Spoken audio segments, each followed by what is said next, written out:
I want to play in Europe. What the hell does that mean, right? Because Europe could be Latvia, Luxembourg. No one's talking about Latvia or Luxembourg, dumbass. But you don't want to just shove it in there. Start with a smaller finger, especially if this is the first time. Start with a smaller finger and go slow.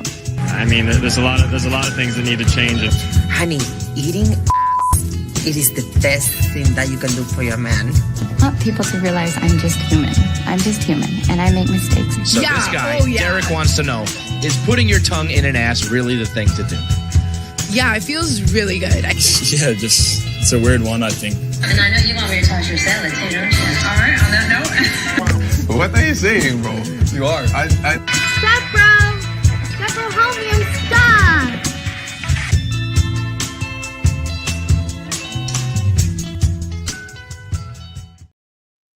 All right, welcome to Straight Red Card. Busy night tonight. Lots of things to get into.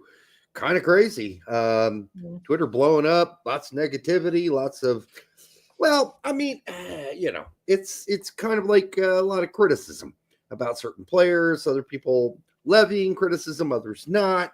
Others defending certain. We'll get into all that tonight for sure. Did want to say, I do think people, by the way, Fumar, are saying that this team has no heart. I think we've been pretty clear here. I don't think it's a heart thing. I think they think they're trying. I think they are coming in with no chip. That's a totally different thing. For years and years of the 40 years I've watched this team, they've always had a chip. They don't have one now because too many of them play in top leagues.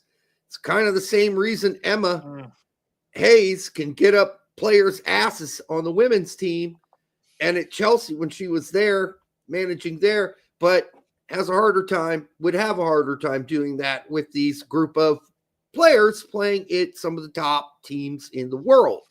Just a little harder to crawl up their asshole and stick a foot up there. Anyhow, I just wanted to say a couple things here. Don't at me on political stuff on X. Don't do it. I pick my battles. You can find out where I pick my battles and how I do it on political stuff. But I don't do political. I am not outright a political person on X. So don't at me at political stuff and ask me for an opinion. I'm not commenting. We don't do politics here. You're not commenting? It's not a secret. Like, you can go look me up. I worked for the Democratic Party for 20 years. I am now a registered independent. Call that whatever you will. Make of that whatever you will. I do think the Democratic Party is at an all-time low, and that a lot of us that have been working there a long time, we're not listened to anymore. And that's why the Democratic Party is where it is now. And that's why I'm an independent after working 20 plus years. So I'm not going to get into that. And we're not doing that here. Just don't at me at political stuff on the X, because I'm not going to reply. I'm not saying shit. I pick my battles with people that I know and have known for a long time. And you'll probably notice who they are if they pop up on your feed. Tony says to add Derek for corn research. For sure. Corn research? What? It's a word that rhymes with corn, Derek. Oh, yes. Okay, yeah. No, you need info on that. We're here for you. Just like everybody else, and you use this term on X, and people use it all the time, ATM. I'm like, ATM? Okay, wait, what the fuck? ATM app? Okay, I know it's at the moment, Brett. I get it. You did see my Twitter today, huh? Yes, and I'm like, you mean ass to mouth? Because in the porn scene, that's what ATM stands for. And I know that because of my research, and so does Brett, being a person of the industry for a while. Yeah. Also, somebody asked me who my favorite non-American player on Fulham is of all time. I have to say, without any, even hesitation, it's Jimmy Bullard. Jimmy Bullard didn't play there very long. If you don't know Jimmy Bullard, go look him up on the YouTubes. He was an amazing player, had too many injuries, unfortunately, but boy, did I love me some Jimmy Bullard. we're not going to get in. I don't think we're going to have time, but if we do, we'll get into the anal off, right? Remember the anal off between the two chicks? We're doing like, we didn't do the research to get all the information on that. So that'll be a Thursday topic. Okay. Fair enough. Speaking of anal off though, Mm-hmm. have you ever wondered what it'd be like to spend 5 seconds in Uranus? On Uranus, sorry. 5 seconds on Uranus. Is that all it takes? What it's like to die on every planet. Apparently. And it got like 2 million views. Like 1.4, something like that, yeah. That's crazy. That's not the Destiny, that's the Destiny channel, correct? And it's just like, it's not the Destiny at all. So another person I've been watching for a long time that I agree with. Uranus, so could have been. What it's like to die on every planet. That's kind of interesting. We're shocked that gets 1.4 million views, but what do I know? Only a handful of people for U.S. men's national team. Here's what I want to know: How do you take a topic of 5 seconds on Uranus and spend 36 minutes talking about it? I don't know, but it says on every planet. I think he just featured Uranus. Oh, okay, that makes sense. I just assumed that I assumed that this channel has a running theme, what it's like to die on every planet. Then they're talking about Mars. Now they're talking about Jupiter. Now they're talking about Uranus. But the thing they focused on for the thumbnail was Uranus. Sure, yeah, right. As well, because 5 seconds on Uranus. That's what.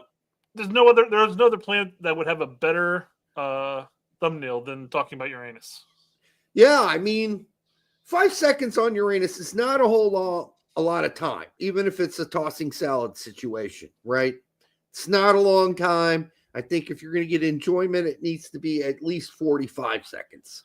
Now, does this thumbnail dictate that the underneath the ice of Uranus, an icy cold place, the water is acidic? I'm guessing that's what they're saying here. Melt the skin right off your bones? But it could be that this is another planet they have mixed with the title, which is more interesting, with another planet that is more deadly. Either way, I wouldn't want to be on Uranus either. Honestly, I wouldn't want to be touching Uranus. And I heard it's much hotter than this, so I wouldn't want to be anywhere near Uranus, Brett. All right. Also, no, Fumar, it is now currently Uranus because teachers don't want to say Uranus in class anymore. Correct. So they say Uranus. That was changed a while back. I'm sorry, the correct name is Uranus. They changed it for Uranus on purpose, so teachers didn't have to, like me, in class, say Uranus. Frankly, I say Uranus in my class, and I have no problem saying that. Yeah, let the kids giggle. You can crap out a couple jokes, all right? Yeah, absolutely. But keep in mind, if you're teaching science, you're also saying the words testicle, testes, scrotum, gonads, penis, clitoris, vulva. So, I mean, you got to get over it. They're just terms. Throw back to last show. Colonel Angus survived. Colonel Angus. Colonel Angus. The girls love Colonel Angus. Also, the word of the day is titillating.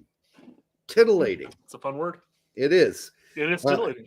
And we hope you're all titillated by this show tonight. Also, they brought the dire wolf back. I saw that. I know. It's crazy. We went so far to get rid of all apex predators on land, and most of the civilized countries, like, a lot of Europe, most of the U.S., aside from some locations that have bears in the U.S., the UK has almost no apex predators outside humans. Yeah. But now we're just, willy-nilly bringing back, one of the biggest wolves. Yeah. Extinct animals. I don't know. You know what? I kind of nothing can go wrong with this, Derek. Nothing can go wrong. I kind of like it. I like bringing back those kind of things that were hunted away or for whatever reason because of human intervention were lost. I think it's kind of cool. Jimmy Dore doesn't like it. Oh, well, we're going to disagree on that, Jimmy Dore. Sorry. This is the way it goes. We got like the, what is it? Is it the Japanese carp? I think is what is like, there's a river somewhere in the U.S. where Giant. all of the river's wildlife has just been consumed by the Japanese carp or Chinese carp or whatever it is. Oh yeah, they're horrible. Like, fly out of the water and stuff like that. Hit people in the head. Yeah, I mean that's just fish. Now we're going to worry about a ginormous wolf. I like the wolf thing. I want to see a mammoth before I die. Just personally, it's me. Anyhow, we flew way past 69. Asian carp, there it is. Thanks to all of you that are here. Yes, 69 is not really even the best position, but anyhow, we'll just move on from that. Non-giggity. All right. I got to mention Joe Enochs. Joe Enochs was at Regensburg, brought them from 3 Bundesliga to 2 Bundesliga, and was fired immediately after 10 games this season. Still doesn't have a new team. I do expect to have him, them to have one soon. Since they've gone up, guess what place they're still in? Last. Sometimes the grass isn't always greener, even though their record did improve.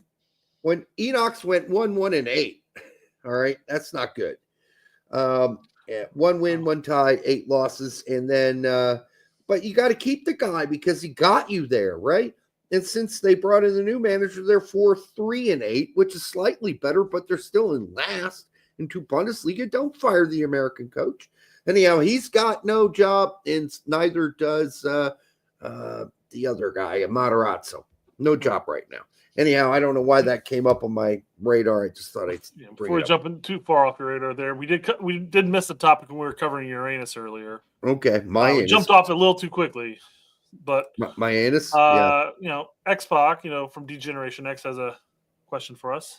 Oh, is it true in college you used to insert your nutsack into the anus of your lovers, and based on the unwillingness of your testicles to make the plunge, you made the move?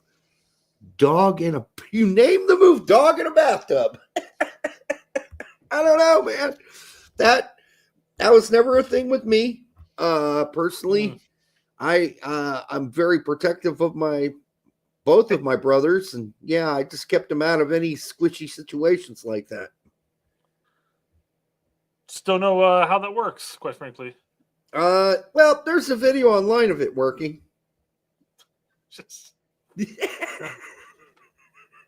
Not the college I went to, apparently. Or Derek, for that matter, I guess. But no, I never even attempted that. That seemed like a bad move. By the way, buttholes can clinch, and that could mean some testicular damage. So I never even fathomed that. I mean, listen, for most part, getting to step 3 and getting engaged in anal sex in any way is sometimes kind of a intimidating thing for a lot of people. But certainly, I want to have anal sex, but I'd like to use my balls. I think that might be a step even towards like questionable thing to bring up on it, unless it's been like a marriage that's been going on or a relationship for 2 or 3 years and you guys are kind of kinky and you're into trying some weird stuff. But, that's not like a 4th sexual encounter thing or even a 6th. Hey, baby, I know you want to pee on me, but before we do that, I'd like to stick my balls in your ass. Like, that's, I'd be a little cautious about bringing that up 4th date. All right. What are you doing back there? Don't worry about it. Don't worry about it. No, you got to bring that up. You don't just do that. You just don't stick your balls. Go for the punch. What are you talking about? Yeah, 100%. What are you doing back there, babe? Yeah, no, don't worry about it. Just sticking my balls in your ass. Hey, come on. Gotta ask. You're joking too. She's like, okay, whatever. Well, and then if she's not really ready and she squeezes tightly because it feels foreign to her, you might have a pair of squished ones. So that's why you ask if you're going to do that. Just a warning to all if you're into that. But thank you for bringing that up. So yeah, very interesting, very straight red card, comment. All right. For the 103 of you already here, just 15 minutes in, thank you. And make sure you like, subscribe, share it with your grandma. And say hi to your stepsister for us. I know she shows up to all the shows with you to watch him together. Untouchable wants to know if we're going to talk about how the Premier League sucks and every game is boring. Yes, actually, we're kind of going to talk about that. We are going to talk about that. But in fact, I moved that clip over to the U.S. men's national team side of things because I feel like it kind of coincides with where we're going to go with the U.S. men's national team topic. So, it's not boring for me. I'm a Fulham fan, and I don't ever expect Fulham to be vying for a top 4 spot.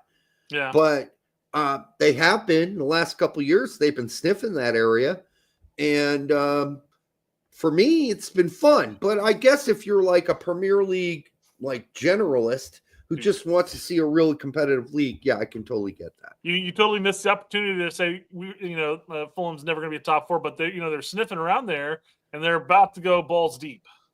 Yes, you could have wrapped it all up, man. That would have been a great way of doing that. I think we've had a lot of testicular talk so far. I just didn't want to take it too far, Brett. Too far, that's a concern, yes, right? It's always a concern around here. Speaking of concerns around here, it's nice to segue, Derek. We always had that concern where some people just tend to overhype young players, making them out to be the next wunderkid. Yes, the wunderkids. Yeah. So, speaking of one of those kids who doesn't get a lot of hype because he's sort of out of sight, out of mind for a lot of U.S. fans. Thank God. Matisse apparently scored a really nice goal. He did. And we've been saying for a while, if you want to get a little tingly, don't whip out the lube. But if you want to get a little tingly and a little excited about a young player, Matisse Albert is your guy, who is a 15-year-old playing for the U17s at Dortmund. He might have turned 16. I don't know. Could have been recently.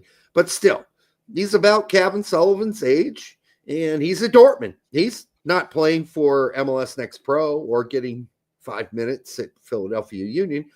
Okay. Is he playing against other young U17 players? Sure, he is.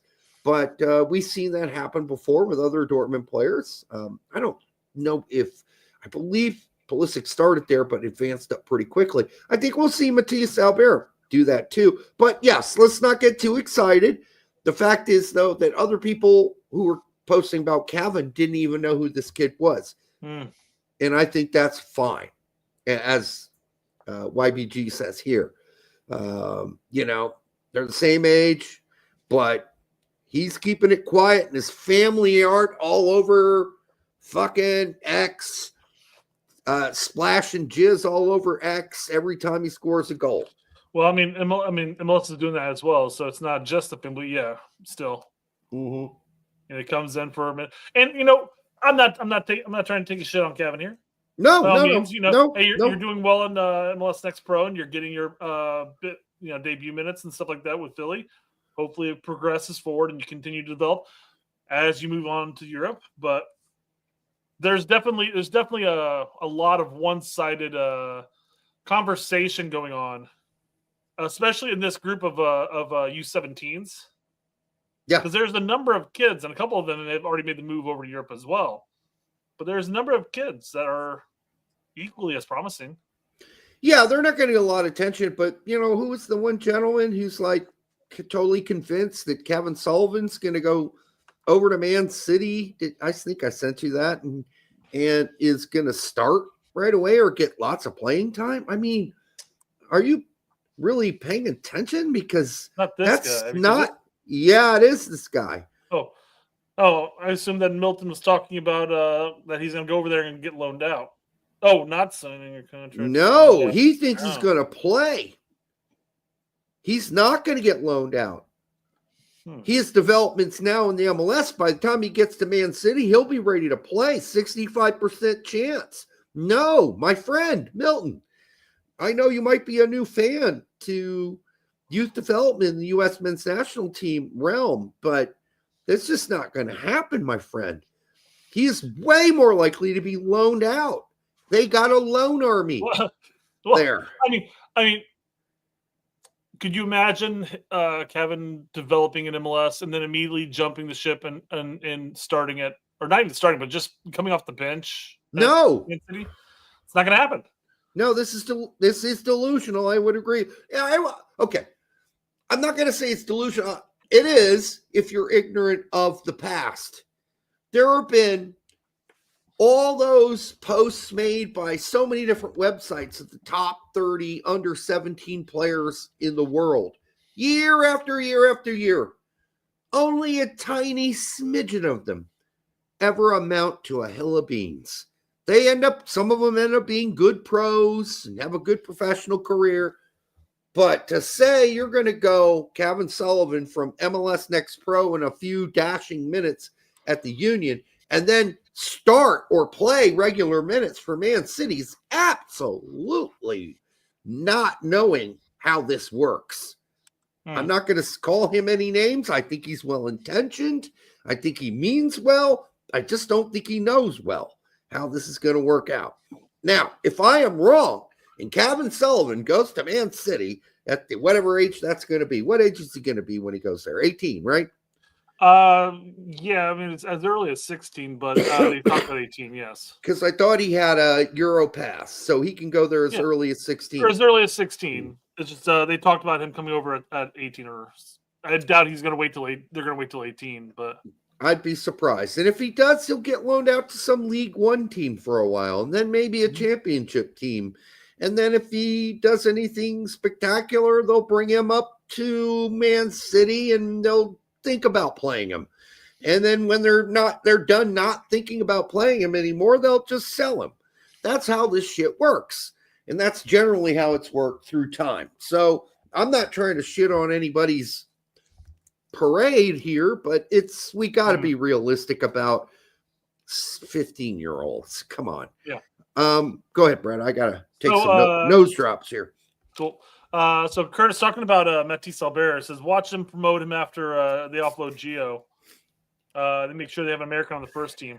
Question though, do you think it'd be Matisse that's going to get promoted to the first team, or do you think it's going to be more somebody like Cole Campbell? I still think there's another year and a half for Matisse Albert. I think so too. I think 16 and a half, 17. Yeah, 16, 17 would probably be more realistic.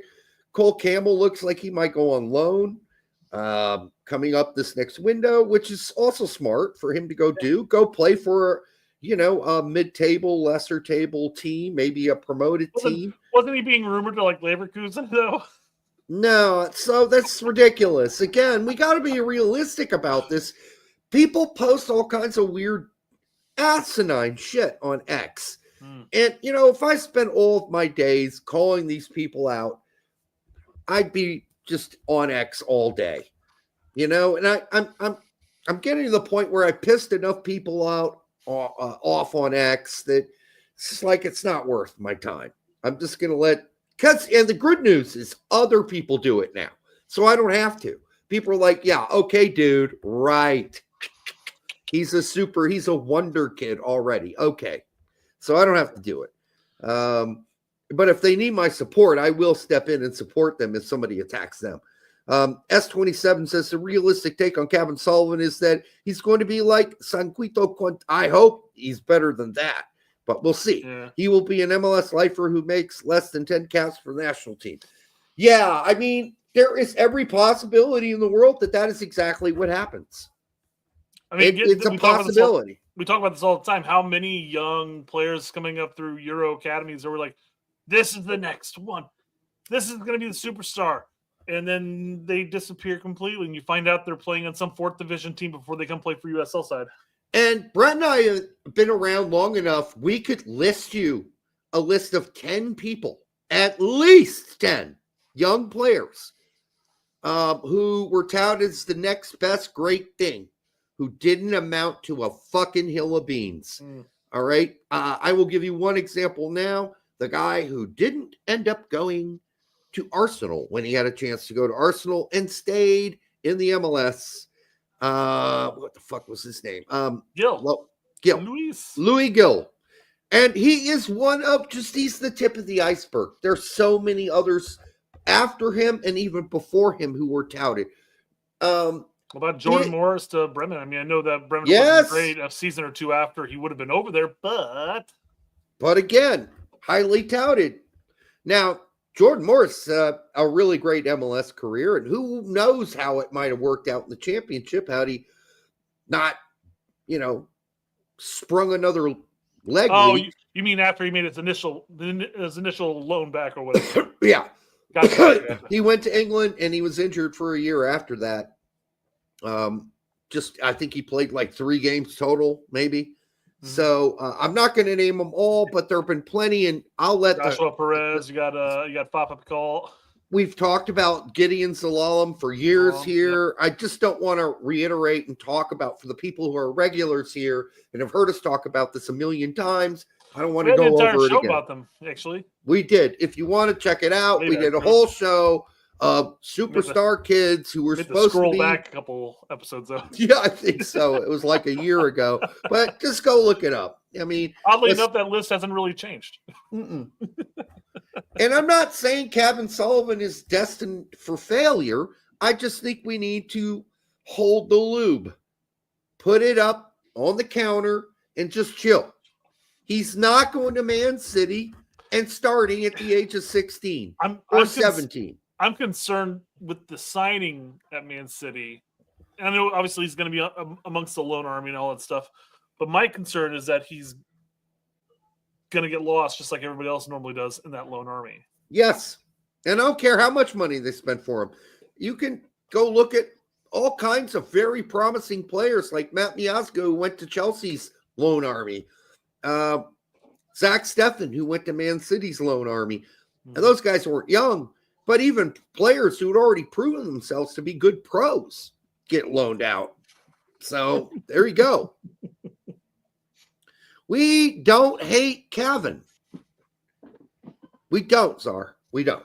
We really do. We actually hope he turns into the superstar that some people are jizzing all over the floor about. We really do. But we're old. And we've been doing this longer than I can't think of a show with older people than us. I can't, because of me. I'm kind of screwing up the average here. But I've been around for a long time, and Brett's been around for a long time. We've seen it all, folks. We have seen it all. Before Jimmy or before Tacton Pete, who we love, covered the game, we were covering the game for Big Soccer. We've been around the block. We've seen it all. We've heard it all. We're just giving you the real take, really. All right. We're trying to do our best. And we're going to get something wrong on occasion. This doesn't happen much. We've just been 99.5% right on this show for years, going on years now. Going on years. Well, since we've beaten this dead horse to an even deader state, since we're talking about Gio, let's talk about Gio for a sec.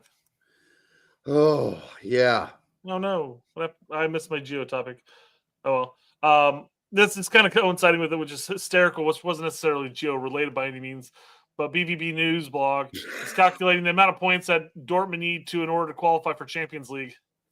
Well, dream on, BVB News blog, one of the worst blogs for Dortmund news that you'll ever find and ever get. This is the same guy who said this is a year and a half ago that Gio Reyna would never play for Dortmund again.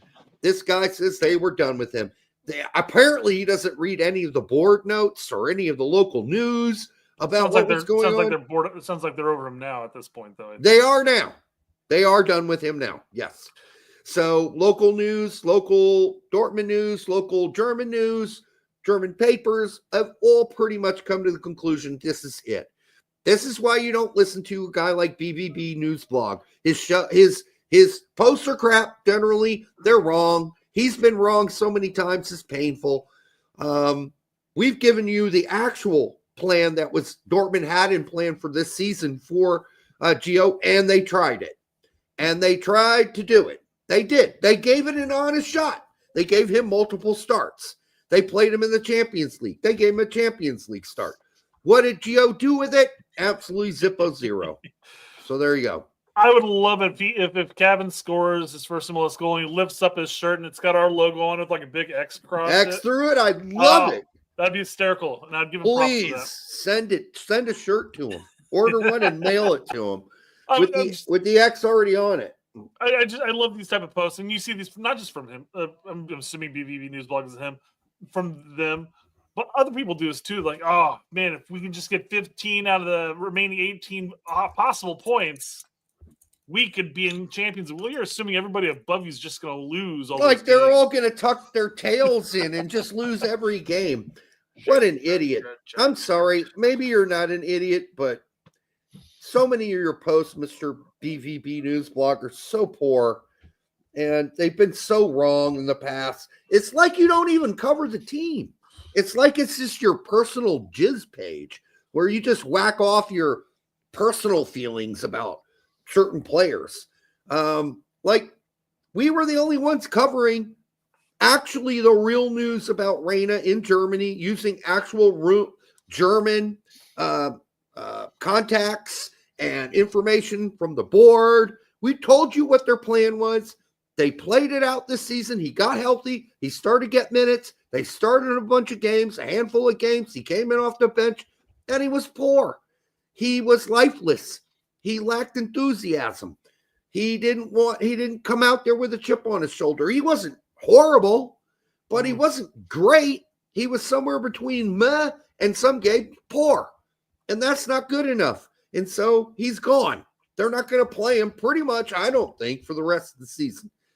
When you're up 4-0 this weekend and you're like, well, we're just going to play a bunch of other guys, but not that prick. And it's your second game in a row where they don't play you. And when I say prick, I don't think he's a dick, but they've lost faith in him. They've lost all faith. I think at this point they're hedging their bets and simply saying like, well, if we don't play him, he's not going to get injured. We could actually sell him this summer.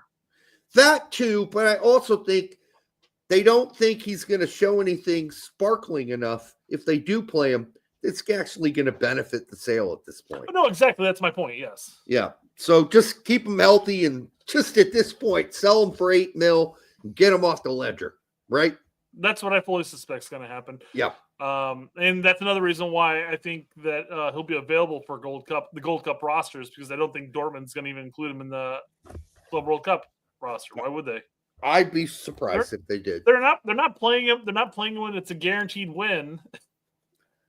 The only way that changes, Brett, is if they see him as a marketing tool in the United States for the Club World Cup. They're like, yeah, we're going to play him in the Club World Cup. A, because we don't want to play all our starters, and B, it might draw on a few fans, extra American fans to watch. No fan would be stupid enough to actually follow him at Dortmund already to know that maybe they'll play him in this game. I'll spend the couple $100 for this ticket. Unless they come out and say who they're going to play. I don't know. Oh, we're going to give Gio significant minutes in this Club World Cup in a presser. And people are like, oh my God, it's our chance to see Gio Reyna finally play. Yeah. I wouldn't believe him for a second at all. I do think the enthusiasm for Gio Reyna has fizzled. And I think I can say personally, I'm a little disappointed. And if you're disappointed, I get it too. I'm a little low and a little down right now. I haven't given up. I'm not writing them off. I'm in the situation now. Like, well, there's nothing at this point that can be done. He just needs to get the fuck out of there, and then we'll see what happens. Now, if he goes to the next team and he craps the bed and doesn't perform, doesn't play, and he's riding pine, he's getting 10 minutes here, 5 minutes there, then yeah, I'm fine with saying, okay, well, something went amiss here. But at this point, he's in a bad situation that I want him to get out of. Simple as that. Well, Brett, the number of times I woke up during this season. You silly fuck. And, 20 minutes before the game, I get it on US Soccer Way, and I notice he's starting. And I'm like, oh, shit, I'm getting up for this. He's starting. Jizz hits the wall. Lube's all over the place. I'm frothed up about this. He's going to really prove it now. And then I watch the game, and I'm like, huh? What? What's going on here? Is he on the pitch? Oh, yeah, there he is. I guess he's doing what he's supposed to do. Oh, well, he's in all the right places, but not when it comes to offense. Nobody's kicking him the ball, and he's never open. Or, there, he's open. Oh, but they didn't pass it to him. That's kind of how it was. So, a couple of those games in where I woke up and saw he was going to start again, I just put the Lube aside. no need to waste jizz. I just got up and watched it and got used to this sort of sinking feeling that nothing was being proven. And that's where we are. That's where we are with Gio. He's not going to get a lack of sack award, but maybe he should get a small one, because we criticized Sargent a couple years ago when he was not performing at Norwich because he wasn't fucking demanding the ball.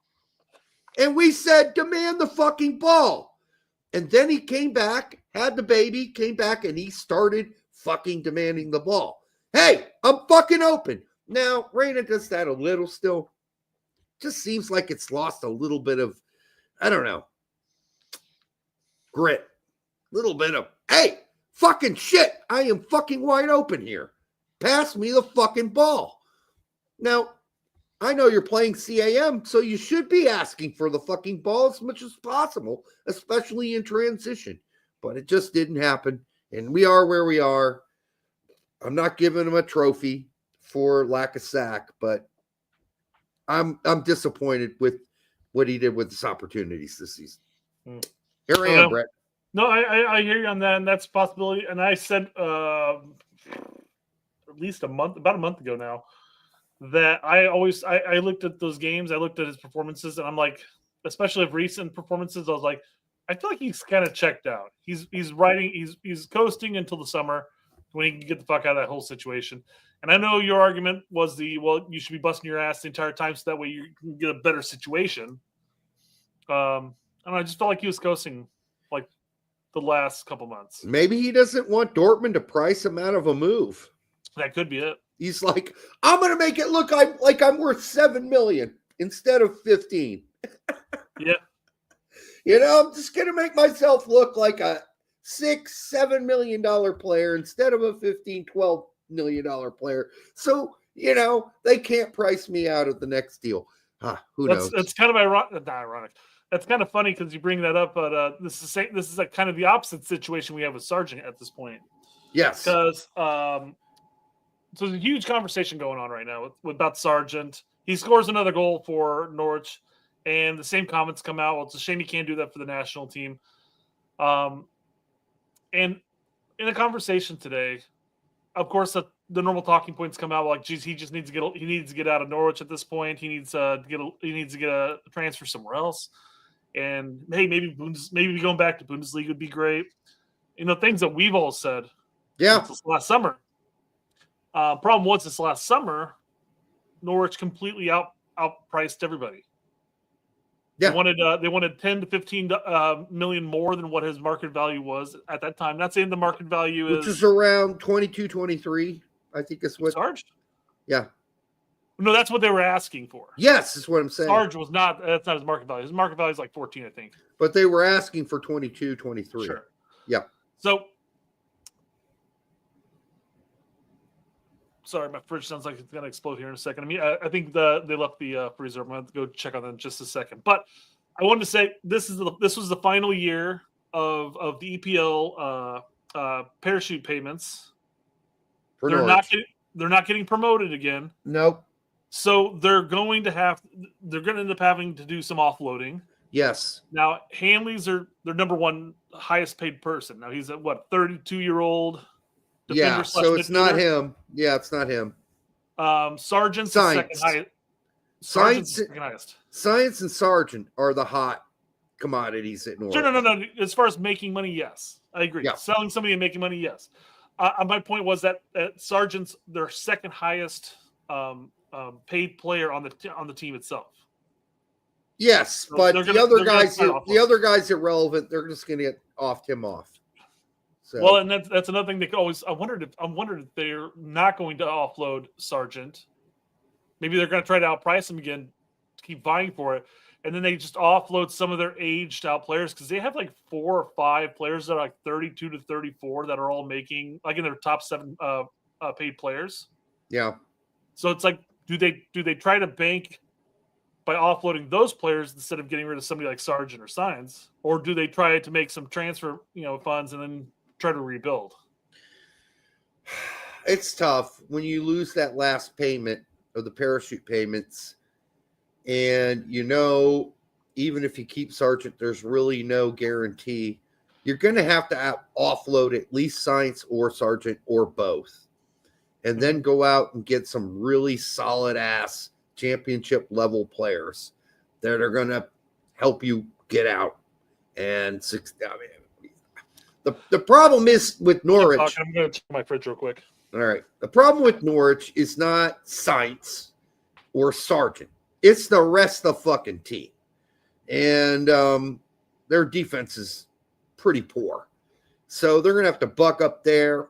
They could probably live at this point without the parachute payments with a mid-level striker. They're not going to get a Sargent. But the other problem for Norwich is there are a lot of Premier League teams who are going to be promoted, especially, who are like, yeah, we want Josh Sargent. I would like to say that's Leeds because Leeds has been talking about Josh Sargent now for fucking 9 months and getting him. Now we don't even know if Leeds is going to be promoted because they're fucking fouling it up. Yeah. They're screwing up. Just like we said they would on this show. We said, there's one team that can foul this up. A surefire promotion. And that's Leeds. Boy, have they done everything they could in the last handful of games to make that a possibility. Yep. Fucking atrocious. By the way, Aronson got replaced by Nanto this weekend as starting CAM because Aronson's been outside of that lucky little chip goal that he got the game before, hasn't really provided what he provided at the beginning of the season, which was Dark Brendan. And we have lost Dark Brendan. Now, he had one game after he wasn't called up for the USMNT national team. We got Dark Brendan again. Now it's gone back to the same sort of flippy floppy, running all over with like a chicken with his head cut off, Brendan Aronson. And that's why you can say, oh, they're giving Aronson a rest. Really? We'll see. Now, the good news for Aronson is the Nanto replacement thing didn't work. So maybe he's back. But he's had to really battle as hard as he could to lose that spot because he's been given every start this season practically. So, yeah. Yep.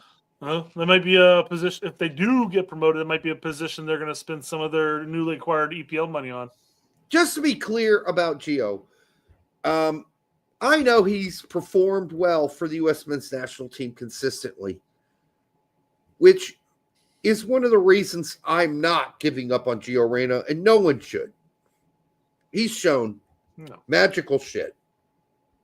Coming on, getting the assist to Haji Wright, getting us back in that game. We got lucky. Yeah, we ended up winning it. He had 2 assists for Haji. Yes, yeah. I'm sorry I didn't use the plural. But yes, those were amazing. That's the kind of amazing shit Reyna can do when he's tuned in and really focused. And we also saw in the brief minutes that he played in the last window that he's also kind of an ass. And we do need an asshole or two on this team. That's why at this point I'm like, hey, fucking give me some assholes. I'll take Miljevic at this point. We're back. If he's an That's the asshole. conversation we had about 30 minutes ago already again, huh? Yeah, give me some assholes at 5 this seconds point. in your anus. There are too many nice guys on this team. Too many nice guys. Yeah. I'm sick of fucking nice guys. I'm sick of nice We got Pulisic, nice Musa, nice McKennie, nice Adams. I'm sick of nice. This guy's nice and that guy's nice. I want some fucking guys that aren't nice. Well, we got a segment coming up with Tab when he's talking to Jimmy and his crew. It's a 15-minute segment, so it's not the whole interview with him, but it covers Thank God. a lot of big segments. Yeah, I got a couple timestamps for that, but yeah, he basically talks about in one of the timestamps where he's like, we got a lot of good players, but none of them seem to want to take control of the game. No. What's it try is He tries to put the whole team on his shoulder, and those are always his worst games because he's not the player that does that, quite frankly. You need somebody like a Gio. You need somebody like Luna who's willing to be that creative outlet that's going to open up the game. And when we don't play with those players, it's 50-50 on how we perform. Maybe we all show up and we all just perform and we play well and we score and we win. Maybe we don't show up, similar to how we did against Panama for chunks of that game. So it depends, and it hurts because Tab does also go into talking about who he would start in the midfield, and I can't disagree with him more on this. But yeah, so we need that swagger, we need that bite. You know what Dempsey brought. We need that more of that. There's a middle ground in this Sargent argument. Okay, it isn't it's not black and white. It's not Josh Sargent's the greatest player of all time. He's the best 9 we got. And then the opposite view, fuck Josh Sargent, fuck him in the asshole. Like, those aren't the two viable options here. The options are, this guy's still performing for his club. We can't abandon all hope that somehow we can find a way to work him in as a backup to Pepe or another option. Well, if you want to play two on top, it could be Balogun and Pepe, and then maybe Balogun, Sargent.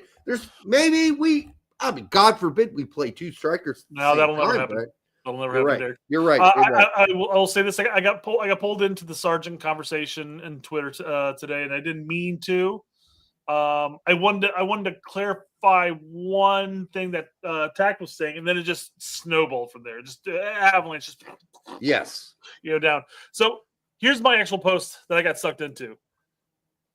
Tack says many were crapping on Balogun last season for only scoring 7 goals in League One or League.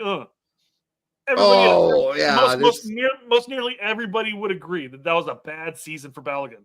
Yeah. Anybody who watched those games. I didn't get to watch any of the games, so I couldn't talk about the performance. But every week we jumped on here, all we heard was, well, he played again. He didn't score. He missed a PK, lost his PK starting role. He's not starting this match. He's not starting that match. Now he's back to starting, but now he's not starting. And we'll see how he does now. But yeah. Yeah, now he's back. He started this season off strong until he got that weird shoulder injury that took out the entire season. I don't know about strong. He had some pretty poor performances and horrible PKs. Out of 5 games, he scored in 3 of them, though. So, I mean, that's fine. I'm not saying, but he also missed a bunch of PKs. But okay. that was last season. Yeah. So last season, that's why. That's I think where everything was. But then he does go on to say Sargent's best season was in the Bundesliga, where he scored 5 goals in 2,500 minutes. That's so unfair. That's kind of what I said. I'm like, I'm not diving into this argument as a whole, but you're comparing a striker who's not 70. I did end up diving into this argument as a whole, and now I regret it wholeheartedly. But he's like, you're comparing a striker who notched 17 minutes for the second best team in League,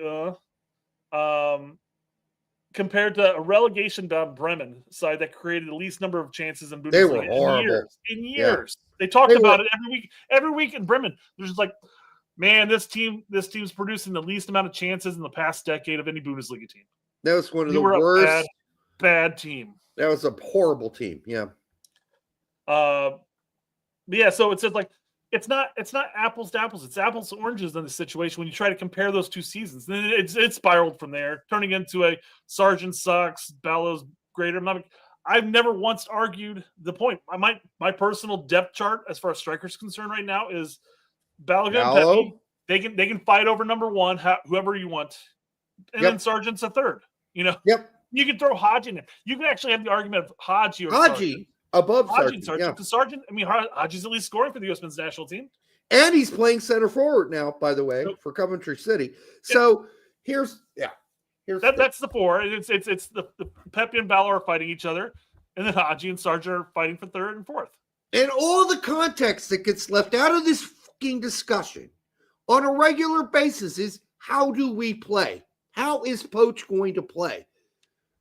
Balogun and Pepe and Sargent are totally different players. Pepe and Sargent have a lot more in common than fucking Balogun. It's Balogun and Pepe like this, and then Sargent kind of the Venn diagram. Yes, in between is all of them.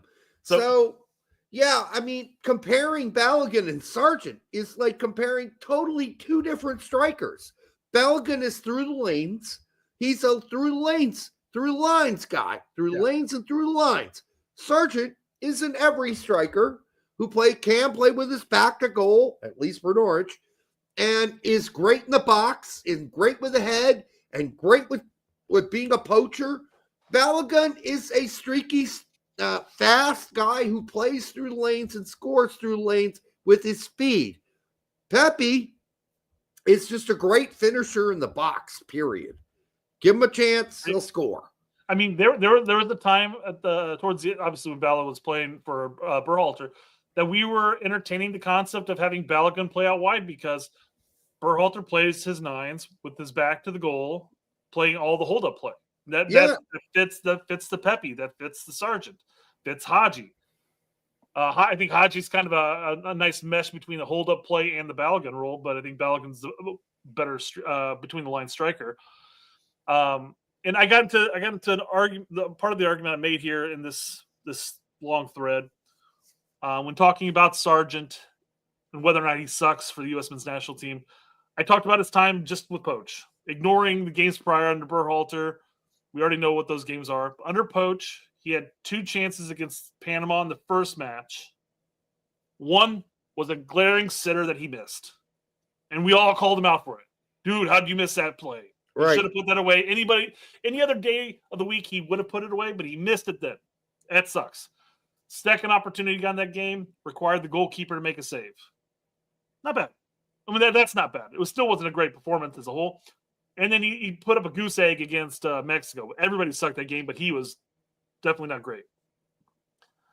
In this Panama match, he had 2 chances. One of them required the defender to make an opportune play, just being in the right place at the right time to happen to nick the ball, and it still hit the post. Mm-hmm. The second opportunity, he put it away, but way it happened to be offside. He hasn't not been bad under Poach. Personally, my opinion. I'm a little biased. I admit it. The one chance he's got so far, he's not been bad. No. So I just want to be really clear. I'm not saying Pepe's just one-dimensional. No. Obviously, Pepe is not one-dimensional. People will take like a short snip of what we say and then be like, oh, that's all you think he is? No! Pepe's good at a lot of things. He's good in the box, too. He's good. He's really good at finding where he needs to be. Yes, where the ball's likely to come out, where he can connect with it. He can strike a ball from outside the box, too. Mm-hmm. Sargent can do that as well. But they're all different players. Well, Pepe and Sargent are a lot more alike than Balogun. Balogun's different from the other two. Balogun is a pure lanes, running, get behind lines kind of guy. I'm not saying the other two can't do that. Don't get me wrong, but that's Balogun's specialty. The other two can do it, just not with the same speed. Jesus Christ, we're dealing with fucking maniacs in the fucking chat, like who are like getting crazy about like really specific shit. It's like, take it in context. We've said this. We've had this show millions of times. We've said what Sargent's good at, and what Pepe's good at, and what Balogun's good at. So, but they're different players, and comparing them, really, if you do that, you have to find out, well, what does Poach want to do? Yeah. How does he want to play? Does he want to play between the lines? Does he want to hold up striker? Does he want a lot of crosses into the box? Well, if you're going to do a lot of crosses into the box, Balogun's probably not your guy. He's not going to get his head to the ball. He's not the same kind of, guy who's going to dominate inside the box like a Pepe or a Sargent could do. But right now, let's be really clear. I think you're perfectly fine, Brett, saying the following.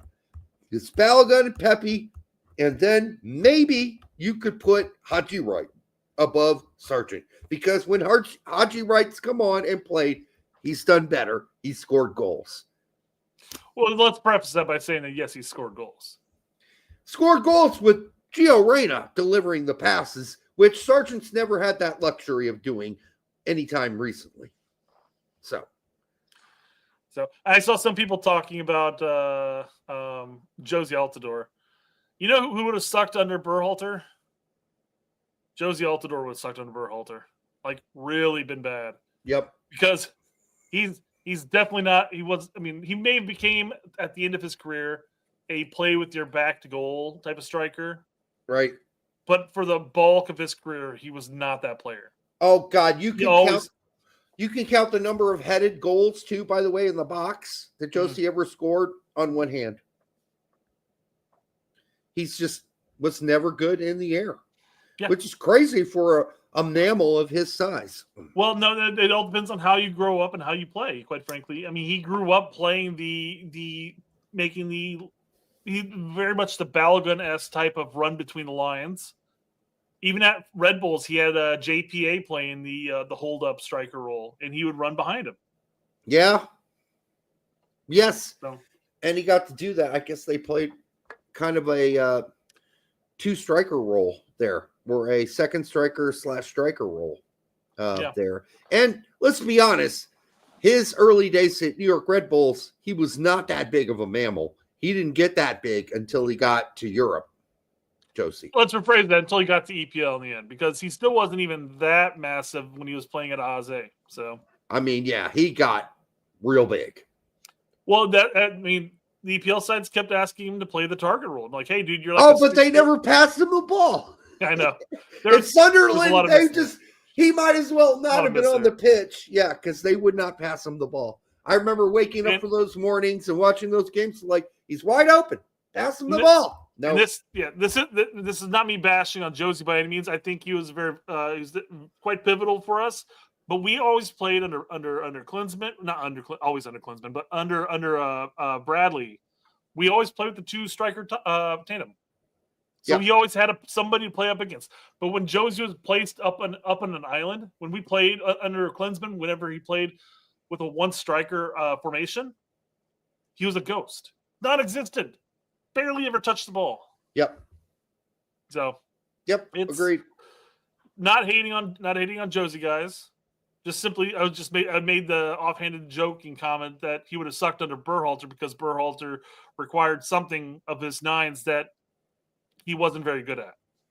I just want to say, we're having this argument, and I see in the chat, Pepe's better than Balogun, Balogun's better than Pepe, and there's this back and forth. It really depends on how you want to play the game. Yeah. It isn't as simple as like one's better than the other because they're different players. How, as a manager, do you want to play the game? And I think that's your answer, because Pepe, as good as he is at running the lanes at times and finding space, is not as fast as Balogun. Balogun's a fast guy. So it just depends on how you want to play through the lanes. And that's going to be up to Poach. Not up to us, not up to you. You guys can continue to have the argument about who's better and who's better than this and who's better than that. It doesn't matter. Poach is going to have to figure out how it works for the way he wants to play. That's the key there, not what we think. And, I'm okay with you guys having the argument of Ballo versus Pepe, because after experiencing 48 hours of Sarge versus anybody else in the U.S. men's national team talk, I'm kind of done with that conversation. Yeah, I know. I want to move on, guys. I want to move on from that topic. We got to get to some balance out there, guys. We can't just write off a player who's scoring. I mean, you got people like, well, the championship must really suck. Compared to what?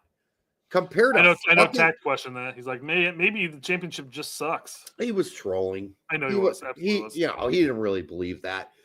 So, we just need to find a balance. I know it's difficult.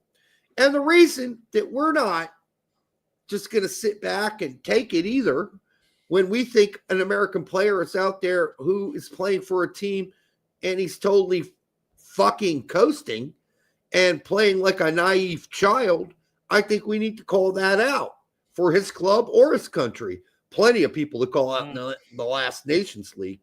But now we've got, some Yanks abroad playing like kids. And when they play like children, it's time to call them out. And I know that's going to sound mean, and I don't care at this point. It's too important. We are leading up to a fucking World Cup. And if these guys can't figure it out and get any better real soon or figure out how to progress their game, we're in trouble. I know this is going to be jumping to I think a Saturday game, but since we're talking about that, why don't we go hand out the lack of a sack award for the month? Yeah, the lack of sack award goes to Musa. And this isn't just for, I could have given one for a few games back as well. Like, he comes out and he plays like a naive child. A child could have done better, I think, in some cases. And we can get into the argument whether he's regressed or he's just stagnant. I think his confidence is shot, which is odd since the coach has projected nothing but the fact that he's confident in him and keeps starting him. So I don't know why his confidence would be through the shitter. I had that conversation with a couple of people as well. Soccer Dad and Callie chimed in, and I think it was U.S. men's national team Rev. Mm-hmm. He posted the initial thought because I said, I don't know what happened. Where did this regression from Musa come from? Because when he first started out with us, he was confident, taking the ball on, playing through tight spaces, dribbling a man or two before getting rid of the ball. Not in the final third, but just moving the ball on after taking on a couple people in really questionable locations. And then all of a sudden, he's just sort of fizzled in confidence. Now, is it because national team coach and club coach sometimes plays him in a position that he generally doesn't play? They keep trying to force him out. Not last game. Sure. I'm just saying maybe he his confidence played is shot right midfield. Yeah. You know, not an excuse. And oh God, somebody said this show's becoming toxic against Musa. No, we're going to do this for any player who. And listen, this. Yeah, somebody said we're being toxic against Musa. We're going to give this lack of sack award.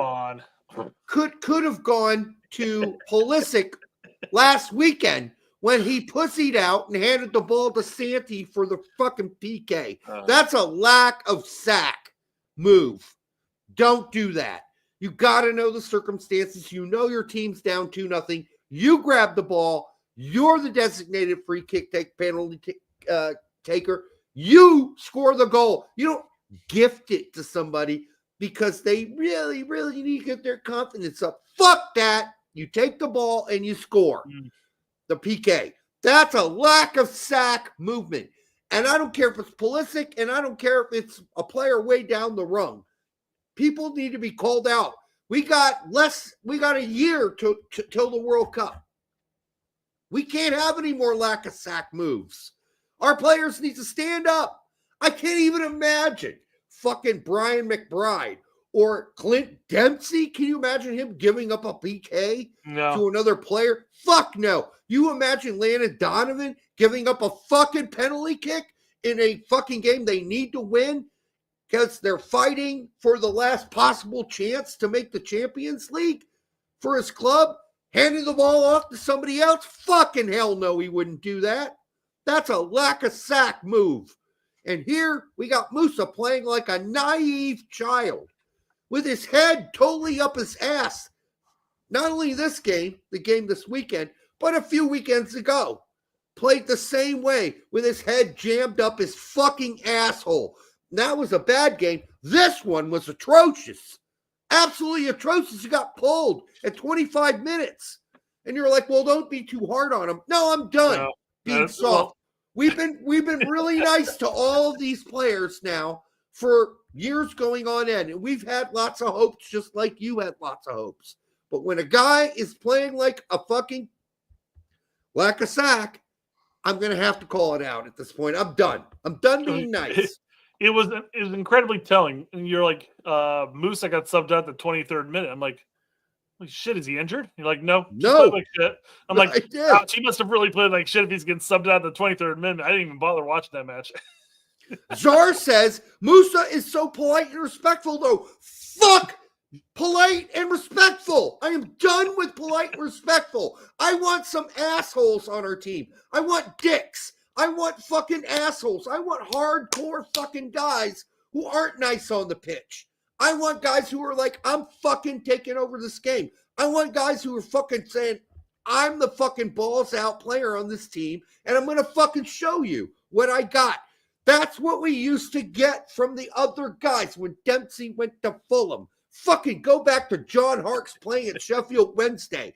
He had to put on an extra sack to play that game because everybody thought he was a fucking joke because he was an American. Go look at Eric Ronaldo going to fucking Germany. Had to put on an extra sack to prove his point that he was worthy of being there and playing on the... These guys don't have a chip. I need to see sack. And if I don't see sack at this point, fuck you. I'm calling out. I don't care if he's a nice guy. I think Musa's a great person. I think he's a probably really great guy. I don't have anything against him as a person. I love him, actually. I've always loved Musa. But what makes you lovable personally makes you a fucking naive moron on the pitch sometimes. Because you're not a fucking battler. You're not a guy with his brain engaged in the game. You're naive about the game. You're doing the same thing you've done 1,000 times before, but everybody else has already figured it out. And so now, when Musa gets on the pitch, everybody knows what his limitations are. Don't have to worry about that guy in the final third because he's a fucking goofball in the final third. Absolutely no sack in the final third. Has no ability to lift his head and find an open player in the final third. Can carry the ball forward unless he's got, no options to pass going forward. You can just trap him in the final before he gets to the final third because he's got no ability to look up and find a fucking pass. This is the problem. And on defense this weekend, he was atrocious. And yes, when guys play atrocious, twice in 3 weeks, I'm calling that out, and he's getting the lack of sack award this week, and I have no pity about it whatsoever. I still love him. But at this point, as fans, we need to call these players out when they show up and they're weak as shit. Weak. Lack of sack. Jonathan Tubuck says player pool is mostly non-redneck beeps, like Derek. Like me, I'm not a redneck. Well, that's what he's saying, right? Non-redneck. I'm guessing he meant to type in pussies but couldn't. Mostly wrong redneck pussies like Derek. Listen, dude, you've been going on about this for a while. Last time I looked at the U.S. men's national team, it's mostly brown people. So whatever. And that's not even something I consider. I really don't. I don't look at that. And it's not to say I don't see color. I do, especially when we're talking about politics and socioeconomics. We're talking soccer. And I don't think any coach at this point across the myriad of different top 5 leagues goes, you know what? I really do like Balogun, but you know what? I'm going to put in Johnny Walker there, the white guy. I know he's inferior in every way as a player, but, I'm going to risk my coaching career and play, because I'm a racist, I'm going to play Johnny Walker, Mr. White Viking guy, over that player or this player who might be from a different country or might be brown. I just don't think managers do that anymore. And if you can find managers that do that, please phone that in. I'd like to see that sort of idiocy. I know that most managers just want to win, and they're going to play whatever player is going to make them win. And they don't care what color they are at this point. And if you're a dumbass manager that does care about what color your players are and make sure they're all white as much as possible, then you're a fucking idiot, and I hope you get fired. How's that? That's something. Bimmy for $1.99 says no lack of sack in this epic rant. I'm sorry, guys. This has been we're gonna make sure we clip that and post it so we can get the 1.6 million views on that or whatever it was. I've been boiling about this. It's really starting to eat me up. Because I see how frustrated the fans are. And it eats me up because I'm a fan too. And it irritates me because we're losing fans because of this. And so if we don't start calling out the players for having lack of sack games, then we're blowing it at this point. We need to hold them accountable and say, no, we're not going to accept that for club or country. I got up at fucking whatever time in the morning to watch your game, generally. And I got to watch that. That's what I got to watch. You know what I got to watch when I woke up for a Brian McBride game back in the old days? Fucking heart. You know what I got to watch when I woke up for a Clint Dempsey game at Fulham back in the old days? Fucking guts. Heart. You don't know me, bro. That's what I want to see. You know who I am, bro. That's what I want to see. Guts. Not, oh, I'm entitled to this position here. You know, I'm so good. You know, I might have a bad game and now and then. No, I want to see motherfuckers get in the game and fucking decide they're going to be the best player on the pitch, which is what Clint Dempsey wanted to do every time he took the pitch for Fulham. His job was to prove to everybody else and his new manager, multiple of them, that I am the best player on this fucking goddamn pitch for this team. I don't see that. I see it from Pulisic. I see his frustration at Milan when people don't pass him the ball, and I give him credit for that. So I would say my lack of sack award to him earlier was kind of like a bad moment for him. Generally, he's irritated. He wants the ball. If he doesn't get it, he fucking lets you know. And maybe the way he does it isn't the best way to do it because it looks like he's crying. But other than that, I know Pulisic fucking cares. I know he cares. I don't know if he's got the biggest testicles I've ever seen, but I know he cares. I know that much. He gives a shit. And he's got a sack. I don't know how big it is, but he's got one. Johnny for $2 says Urkel Adams got stiff truck sticked by Tejan. Remember that play? Yeah. It's like completely just like it's like Adams hit a brick wall and just fell over. Yeah. Well, Adams had a really bad game last weekend, but he had a pretty decent one this weekend. So, you know, I think we've seen more good from Adams than bad. The whole point with Adams is, again, going back to Poach, how do you really want to play? Do you want to play with a destroyer? Some teams don't play. A lot of teams don't play with a destroyer. They might play with kind of 2 6/8s. They don't play with a solid fucking 6. Look at how hard Maloney's found it to play at Mainz, who never played really a static 6. Dude, that guy needs to start encouraging his coach that, hey, I used to be a center back. He needs to say, I'll play center back. I'll play center back. But if not a whole lot of teams play a static 6 like that. And so if you're going to go and you are a static 6, maybe don't go to Mainz because they don't play one. Maybe you'll get 5 minutes when you're up 2-1 on occasion to close out the game. Other than that, you're not going to play. You're not going to play. All right. God damn it. Sorry. That was a good epic rant. We haven't had a good epic rant in a while, Derek. People come for those. I didn't even and know they also listen to our show for those too. Okay.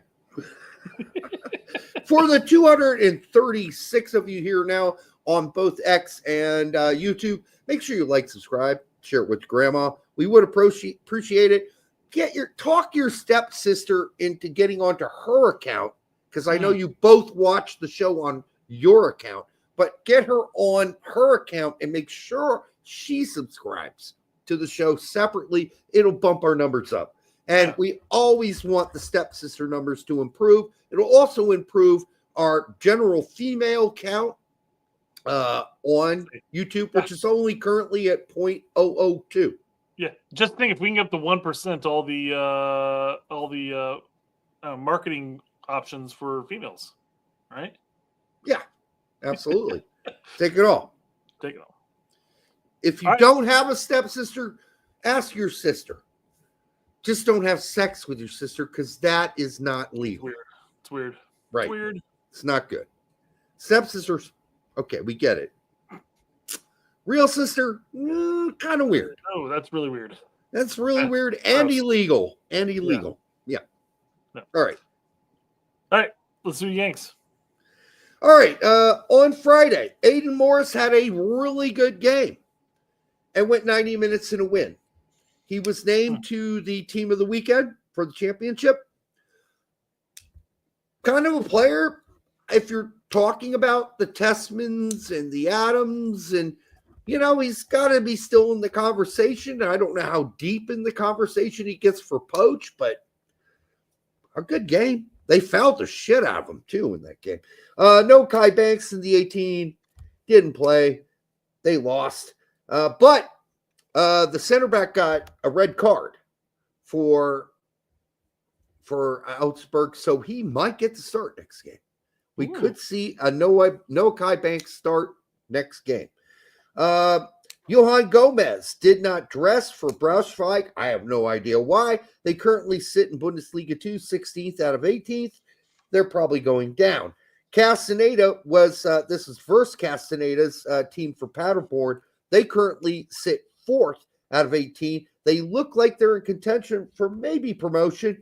He went 90 in that win. And by the way, Castaneda, if you don't know who he is, just go to ESPN. The ESPN Plus carries those games. Watch some of his games. He's a really handy center midfielder. He's very young. He's only, I think, 18 years old, maybe 19. Good player. Promise there. Could see him in a Bundesliga team soon. John Hilton with 90. Near you, yes. Not maybe near you. John Hilton went 90. Lawson Sunderland went 12. Josh Pinnedath. Remember him? Yeah, the former, was it Ajax? Yes. So this is for Dordrecht, and he got an assist, Josh Pinnedath, in his 3+ minutes extra time. And they currently sit 4th out of 20th teams in the Dutch second division. So it's still very possible they could get promoted. And we could see those 3 Americans move to the Dutch league next season. Josh was one of those people who got like a lot of hype from the Ajax Academy. And yes, I kind of remember there being a YouTube video where they like followed his life and in Holland, at the age of 16, going to and from practice and stuff like that. And it's just like, right, I have to keep an eye on this kid. Where's he at? Oh, he's playing the second division of Eredivisie. Like, oh, okay. It's not horrible. He's still young. So is Sunderland and so is Hilton. They're all very young players. So this is good news for them that they are a major bulk of what's making the difference. Mostly Hilton, by the way, at left back for Dordrecht. And then Jalen Hawkins, 90 minutes for Emmen. Oh, boy, talk about a guy just spooging goals all over the place. He had an assist and 2 goals for Emmen in the second division of the Dutch league. And they currently sit 7th out of 20th and not really out of the picture. Jalen Hawkins. Did I say Justin? Anyhow, Keith Perry, 68 good friends with Dominic, by the way. Yes. Keith Perry, 68 minutes for Excelsior in a win. I thought he was injured. I thought he got injured again. He did, but he's back. And they currently sit 2nd. So they are more than likely going to be promoted in the Dutch league to the next league. So Keith Perry, if you're still interested in him. Meanwhile, Zach Booth got some extra time minutes, but doesn't really play a whole lot for Excelsior in the second division of the Dutch league. Man. Yeah. Saturday, Turner was in the 18, didn't play. Richards was injured. So for Crystal Palace, Adams went 90. We already talked about it. Played, I think, a pretty solid game. Haji Wright went 90, picked up a garbage goal, still a goal. And right place, right time. Yeah, the more important part is they lost. So kind of dipping way out of the promotion picture. Brendan Aronson got 11 minutes in that tie for Leeds. And again, Brendan Aronson, not really in the last 10 games of the season outside of the one right after the U.S. men's national team call-up where he didn't get called up, not playing well, not really playing well, making any argument for himself.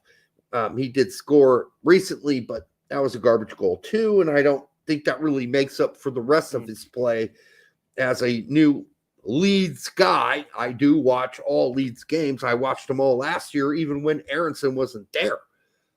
I kind of got attached to the Leeds team and the players, and I'm a sucker.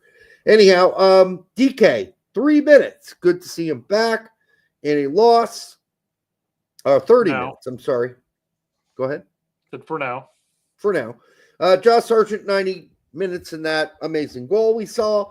In a unfortunate for them, yeah, great Sargent's goal scores, but Norwich dipped further out of any sort of promotion conversation with that loss. Isn't Plymouth sitting far down to? Oh, they lost to fucking Plymouth. Yeah. One of the worst teams in the fucking champion. I think they're the last. They are last. Yes, they are last. I mean, you can't lose against Plymouth Argyle. You just can't do it if you're Norwich. You can't do it at this time of the season. What a fucking atrocious loss. They got 6 more games, I think. They played 46, don't they? Yep. And they have 6 more games. They're currently 8 points out of the playoffs. Going to be a rough ride. We're doing the exact same thing that BBB News Blog did. If only they can get 9 points out of the next 6 games. Rough. Rough. That's all I got to say. It's going to be rough going forward. Lyndon Gooch came back from injury and got extra time minutes for Stoke in a tie versus. No, here's the thing. I thought, it's going to be Gooch versus Dwayne Holmes for Preston North End. Wrong. You know where Dwayne Holmes is now? No. Houston. Like Dynamo? Yeah. No shit. No shit. He hasn't played a game yet because he's injured, but yeah. When Dwayne Holmes move there. Yeah, I don't know exactly when it happened. I think it was a month ago. Had to be during this window. The window. I can't. No, MLS has got a fucked up window. So that's true. Yeah, that's right. That's right. Yeah, I forgot. I keep forgetting that MLS just started a month and some change ago. Yeah, so they got a weird window. Dwayne Holmes, Houston Dynamo. Let's see how he does this season. And if he does dominate, are you going to still say championships a shit league? All right, Horvath, 90 minutes, clean sheet for Cardiff in that tie. But Untouchable says, my name was Gooch, I'd change it. I think Gooch is a lot better than the other name we brought up the other week. I forgot which one that was. Paratestes? Paratestes, yeah. Yeah, that's a tough name to have, Paratestes, especially when your first name's Harry. Harry Paratestes. That's a tough name to have. All right. Horvath. I mentioned it, but unfortunately for Cardiff, they sit in the drop zone. 22nd out of 24 teams. Balogun, 4 minutes of extra time in that loss. Tanner Tessman, 90 minutes in a win for Lyon. Joe Rena in the 18. We already mentioned it. Poor. That's sad. John Tolkien, 76 minute for Holstein Kiel. Moo. That's where the cows come from. They sit 18th out of 18. I think they're being relegated. And it'll be up to Tolkien to decide what to do after that, but probably going to go down with them. Probably Maloney, down, I imagine. Yeah, and play a season at in 2 Bundesliga. Maloney in the 18 in that game didn't play. We already told you why. Henri Chase is injured still. And really, Henri Chase has taken a really big dip backwards because even when he played for the 2 team, when he was still healthy, not great. So, I don't know how hard you need to ride his nuts if you're Poach. Although with our center back situation, I'll take all the options we can get. Taylor Booth, by the way, is injured for 20. Taylor Booth. Injured. Shocker. Nathaniel Brown, 90 minutes in a loss. Not really his fault. Chandler's still injured, even though he doesn't play. You missed the young player in Belgium, Harry Pinus. Yeah, we did. We did miss him. We'll add him to Lisso. Yeah, we'll add him. We'll cover him next weekend or next week. Reynolds, 90 minutes. Griffin Yao, 90 minutes and a goal for Westerlo, not Westerlo. Westerlo in a tie. And then Miljevic went 84 minutes with 2 goals for Huracan in Argentina. Their team currently sits 3rd in the Argentinian, whatever they call that, Premier, whatever, fuck it, top league. Good for Miljevic. I mean, that dude's a baller. If you caught the highlights on that, you're like, that dude, I know he's slow, but he's a baller. All right. Malik Tillman, a goal. Good to see him back. Ledesma, an assist. So 2 Americans contributing to the PSV game. But Dest is still injured and Tillman's still no. Dest and Pepe are still injured. Or Dest is mildly injured. Pepe's still coming back from big injury. Bello, yellow card suspension, so Deegan can play for Lask, but Ginnerin still played for 20 minutes in that win for Lask. Quincy Butler, 76 minutes for Tirol in Austria. Pukstas, a whole 10 minutes for our favorite Italian manager in a win. Max Dietz got 90 minutes in that loss. They've dropped to 13th in Bundesliga 2. Julian Green is still injured. Pulisic and Musa, we've already discussed, so I'm not going to go over that again. Cardoso, 79 minutes in a tie for Barca. Have to say, love the pre-tunnel with Cardoso for Real Betis. I never suspected that Cardoso was a leader type. Just never came off as one. In the tunnel before the game, Cardoso goes up and goes to every single player on the team and says something to them. I don't know what he says, but he gives them the high five or the whatever that is, and then says, hey, this is what we got to do. Hey, keep your head in it. Whatever he says. I don't know what. I'm sure he's not saying fuck your stepsister. Hey, lick your brother's dick. Or no, he's saying things that are important to the game. He's trying to enthuse his players. He's not trying to get them horny for the stepsisters. He's doing something important there.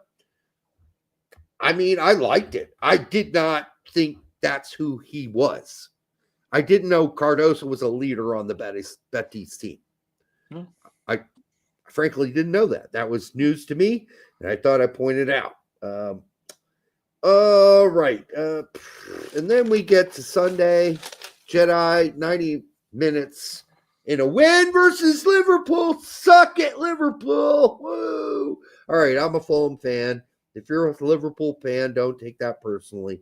But personally. Or whatever. Jedi didn't have a lot of good shit going forward, but he was solid defensively against Salah and everybody else, and they won that game. Mark McKenzie, a little concerned right now for Toulouse. I think they've given up like 10 or 11 goals in the last 3 games, and they've lost again. I didn't get to see it, but I can only imagine he can't be faultless for all of those goals, in those 10 goals in the last 3 games. Scally, 90 Scally minutes for Mönchengladbach in that tie. Kevin Paredes, still riding pine. He's back, but not getting to play. Busio, 90 minutes in. It was okay. It was good. I mean, he didn't play bad. He was fine for Venezia in that tie. McKennie, 90 minutes of, he moved him from right wing back to midfield, and, he did McKennie things. I mean, I'm just waiting for him to shine again. We've seen games where McKinney shines. Haven't seen shining lately. I need more shine. And then I think he's been a little dull. Dull. A couple weeks leading into the window, through the window, and is still dull. It's not like he's not serviceable. He's serviceable. He's just not like no fireworks are going out of your asshole watching these games. This is what Tad was talking about. We'll bring it up here in a bit. But as far as just players not taking control of the game. Yes, and I know Cap Ramos makes a great point. A lot of these players are just role players outside of Pulisic, who is a major player for AC Milan and expected to be. A lot of these guys are just like, well, I'm just a role player. I'm just here to be a role player. No! Go out there and smack some shit. Fucking kick somebody in the ass. Take some names. Do something important. That's what all out of bubblegum. Oh, this wasn't the most boring Juve. I mean, so used to watching Juve games that bore me to death. This wasn't so bad, but where it went 68, had some good moments. I thought, okay, yeah, keep doing that. Second half, nope, didn't do it anymore. All right, Fossey, 90 minutes and a loss for, I'm not sure what the fuck's going on at Standard Liège, but it's not good. Kave Zara Leslam, 20 minutes and a loss. So just to give you an instance where when you go injured for a long time and another player takes your spot, when you come back from injury, you don't get it back. And that's what's happened to Zahir Leslam. So that's where he's at there. Maurice Malone, 90 minutes for Vienna and a tie. Novakovic in the 18 for Bari. Didn't play. You're an Italian second division team, and you're a bench player. Come on, man. Just keep making your money riding that pine, I guess. Yeah, making not much. Gotta say that. Serie B, Novakovic, bench player. All right. Hasn't been all season, but suddenly now he is. Toljan, 90 minutes in a loss against Kevin Lund's Palermo. Kevin Lund went 90, but the difference is Palermo sits seventh, while Toljan and Sassuolo are well comfortable sitting first. They will be going back up to Serie A next season. Sassuolo and Toljan, who no one cares about, no one talks about. Fuck them, right? Fuck them. That's the general consensus there. Benny Diaz in the 18 for Juarez. Didn't play. Sendejas got 46 before getting yanked. I hope it's not an injury in that loss for America. K. Cal continuing his pointless activities with Chivas, got 67 minutes in a loss. CCV and Trusty got totally fooled. And they lost versus Johnstone. And if you think that's not a concern, go watch the last 5 games for Celtic. I think they've lost 2 or 3. What's going on there? PFOC, 8 minutes for, yes, PFOC is back. He got bench minutes, 8 minutes for Rennes in that loss.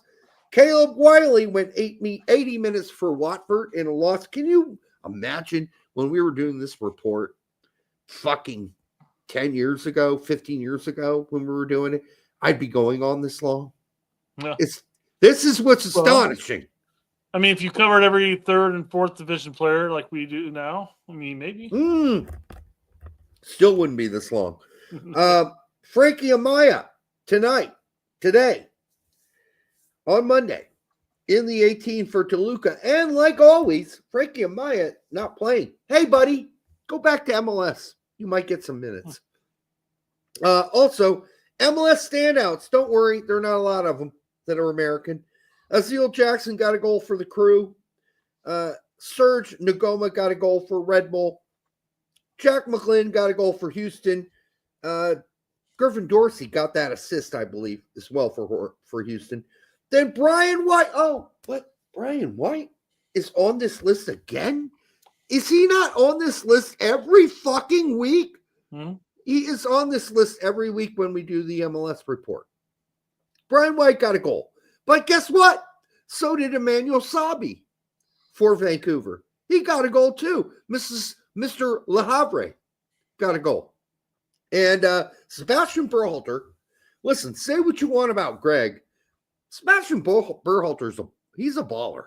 He plays well. I watched that Vancouver game. And I've watched distribution. Yeah. I've watched 3 Vancouver games this season on accident. And I'm pretty impressed by Sebastian Berhalter, even though he had a bogus name poster thing where he supported his dad for a while online on X. Will Trapp, we love him. Yeah, whatever. Goal for Minnesota.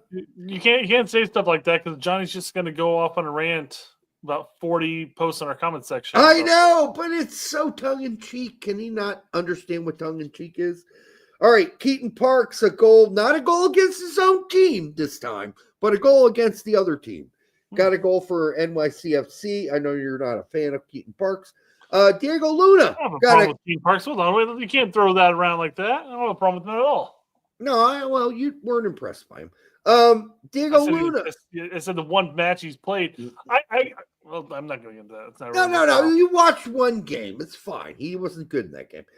Diego Luna, a goal and a goal for RSL. 2 goals. And then, they kind of sat back and played defense. Zachary's, an assist in 55 minutes, or an assist for San Jose. I'm sorry.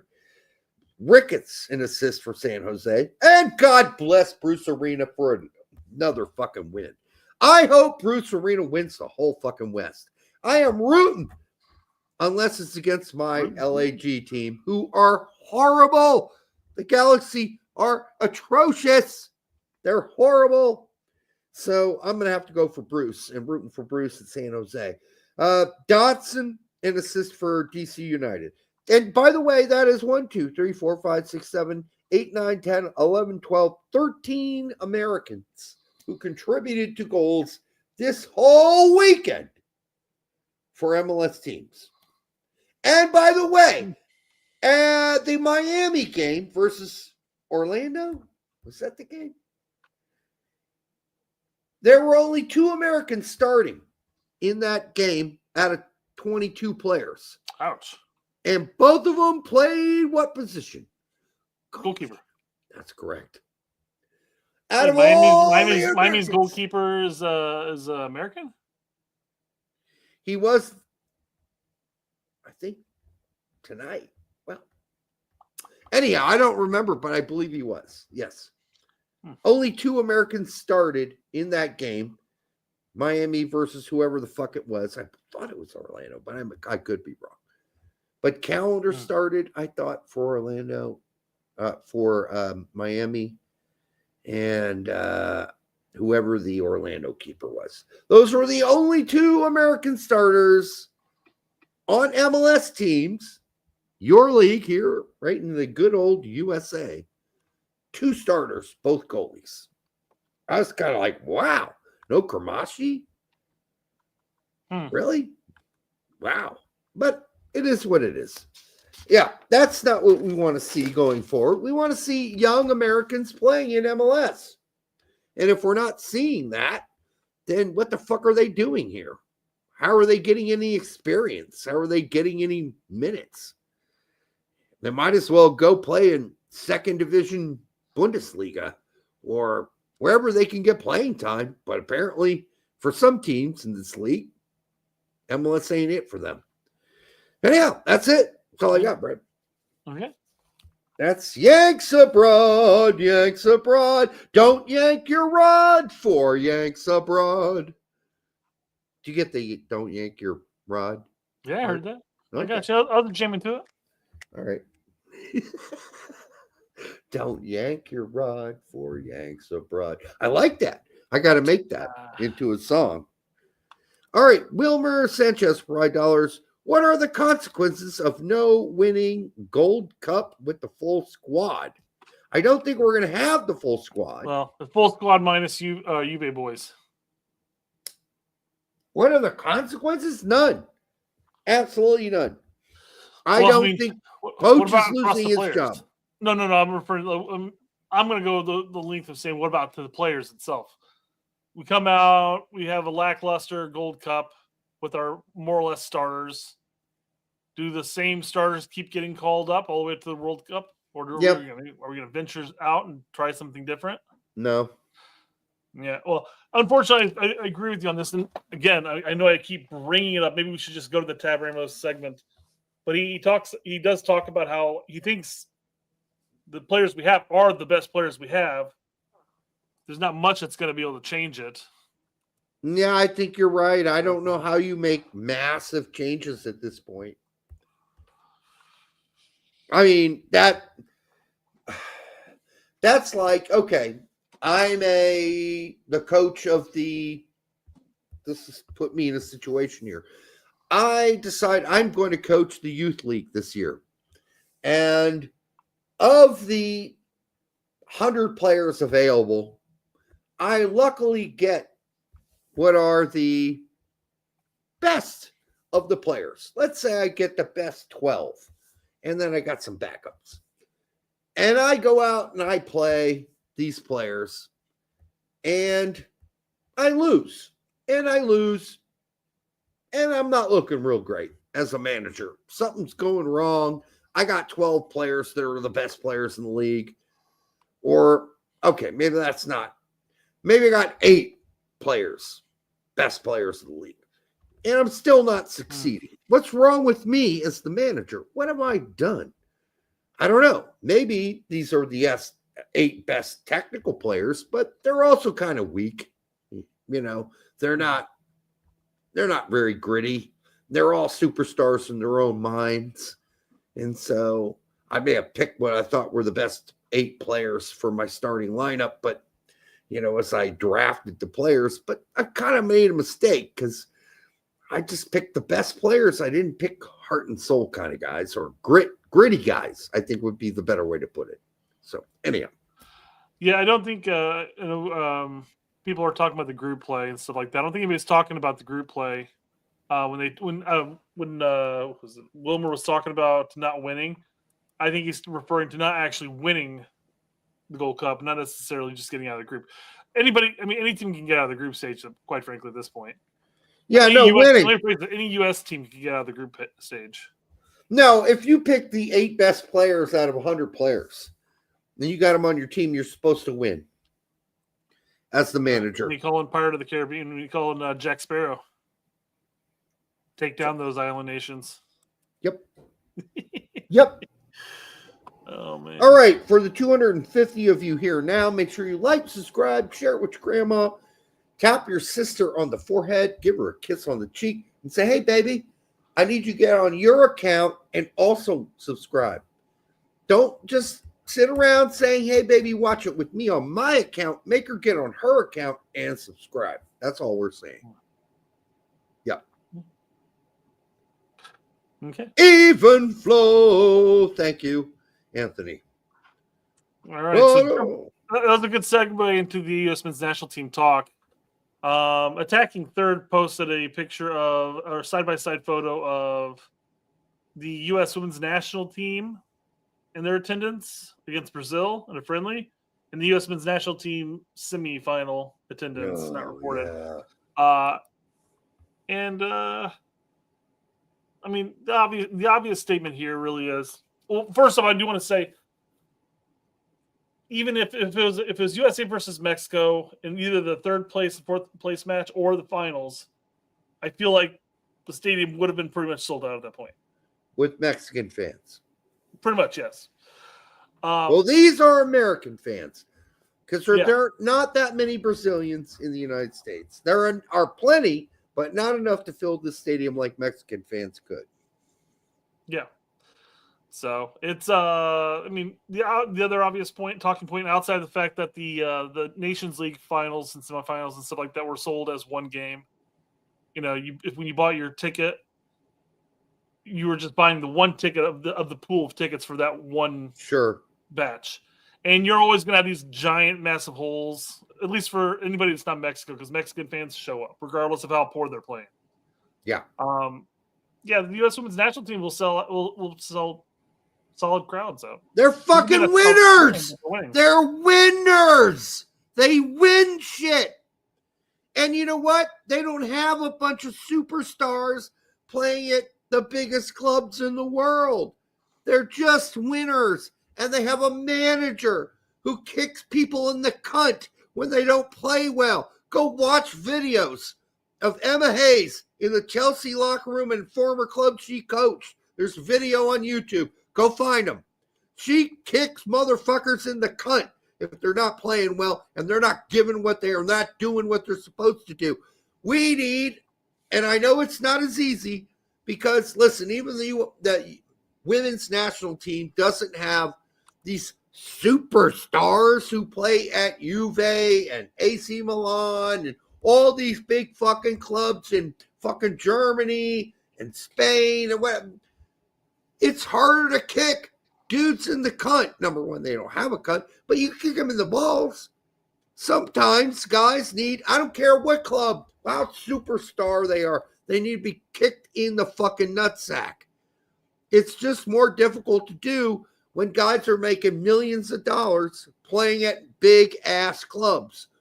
And it shouldn't be hard. I know Bruce Arena would kick some motherfuckers in the nutsack. There are coaches who will do that.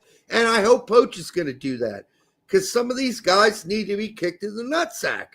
They certainly do. Hey, Emma ain't putting up with any fucking bullshit. She's not putting up with excuses. She's not putting up with, hey, I'm confused. No, none of that. That's the one thing you can give Emma. She's not a nice person in the locker room. We do not need a nice person in the locker room. Greg Berhalter, way too nice. And I'm fucking sick of nice guys, period, on the men's national team. I don't care if you're nice. I don't want nice. Give me Dempsey. Give me Jermaine Jones. Give me assholes. I don't care what it takes. Fucking Lawless was an asshole. I'll fucking take Lawless. He was an asshole to play against. I want assholes. That's what I want. And I'm sorry. Maybe assholes isn't the best word to describe it. Maybe it's guys with chips on their shoulder. Maybe guys who are like, I got something to prove. But a lot of guys are like, well, I already play on one of the best teams in the world. What do I got to prove? No, I need you to go out and prove it to us because we need to fill the stadiums. And if you don't bring that, you're not going to fill the stadiums. So, yeah, we need to build the national team at this point. We need to get a little cutthroat on players because if you're not, if camp after camp, if you're not performing, then somebody else is going to needs to step up and put this person off to the side. If we're struggling at center back, struggling at goalkeeper, struggling in the midfield, we need even if it's a big name player. Hey, you know what? It might be the best thing for Weston to miss the Gold Cup, quite frankly. I have not been overly impressed with him recently. I'm not saying that he's a bad player. I know he's not a bad player. I know he's a great player. Just which Weston are we going to get? Yeah, and Brett, what did some of the players say when Greg was out? They're like, yeah, we really need a coach who's going to come and kick us in our fucking backside. Yeah. Straight in the fucking anus. Is Poach kicking them in the anus? Because that's what I need to know.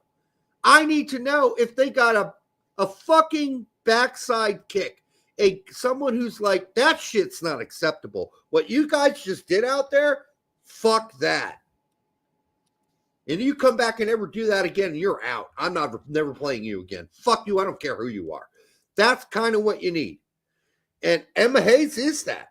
Emma Hayes will just tell you that shit. Oh, you girls that have been around a long time, you think you're owed positions on this team? Fuck you. I want to see 100%. Otherwise, you're gone.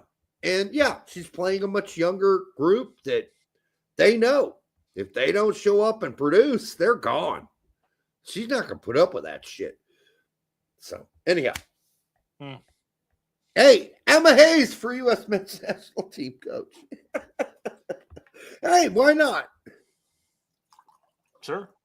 I know before, like when Berhalter was, I don't know if this was when Berhalter was going. No, it had been after Berhalter was coach, because when Emma came to join the women's national team, she started doing well. It's about a year ago or so. So yeah, it would have been when we were sitting there talking. Well, if he doesn't perform at Copa, then he's got to be out of here. And a lot of people are, whether jokingly or not jokingly, say that, hey, I think Emma should probably coach the men's national team. So I mean, listen, she's a ball buster. I love it. Well, in her case, a vulva ball. Make locker room talks a little uncomfortable afterwards. When they're, taking shirts and stuff off and all that stuff. Maybe, could be. I think Emma could handle it. Yeah. Listen. I'd love an inside look into the after locker room talk with Poach after Panama. Love to see it. I hope it's not.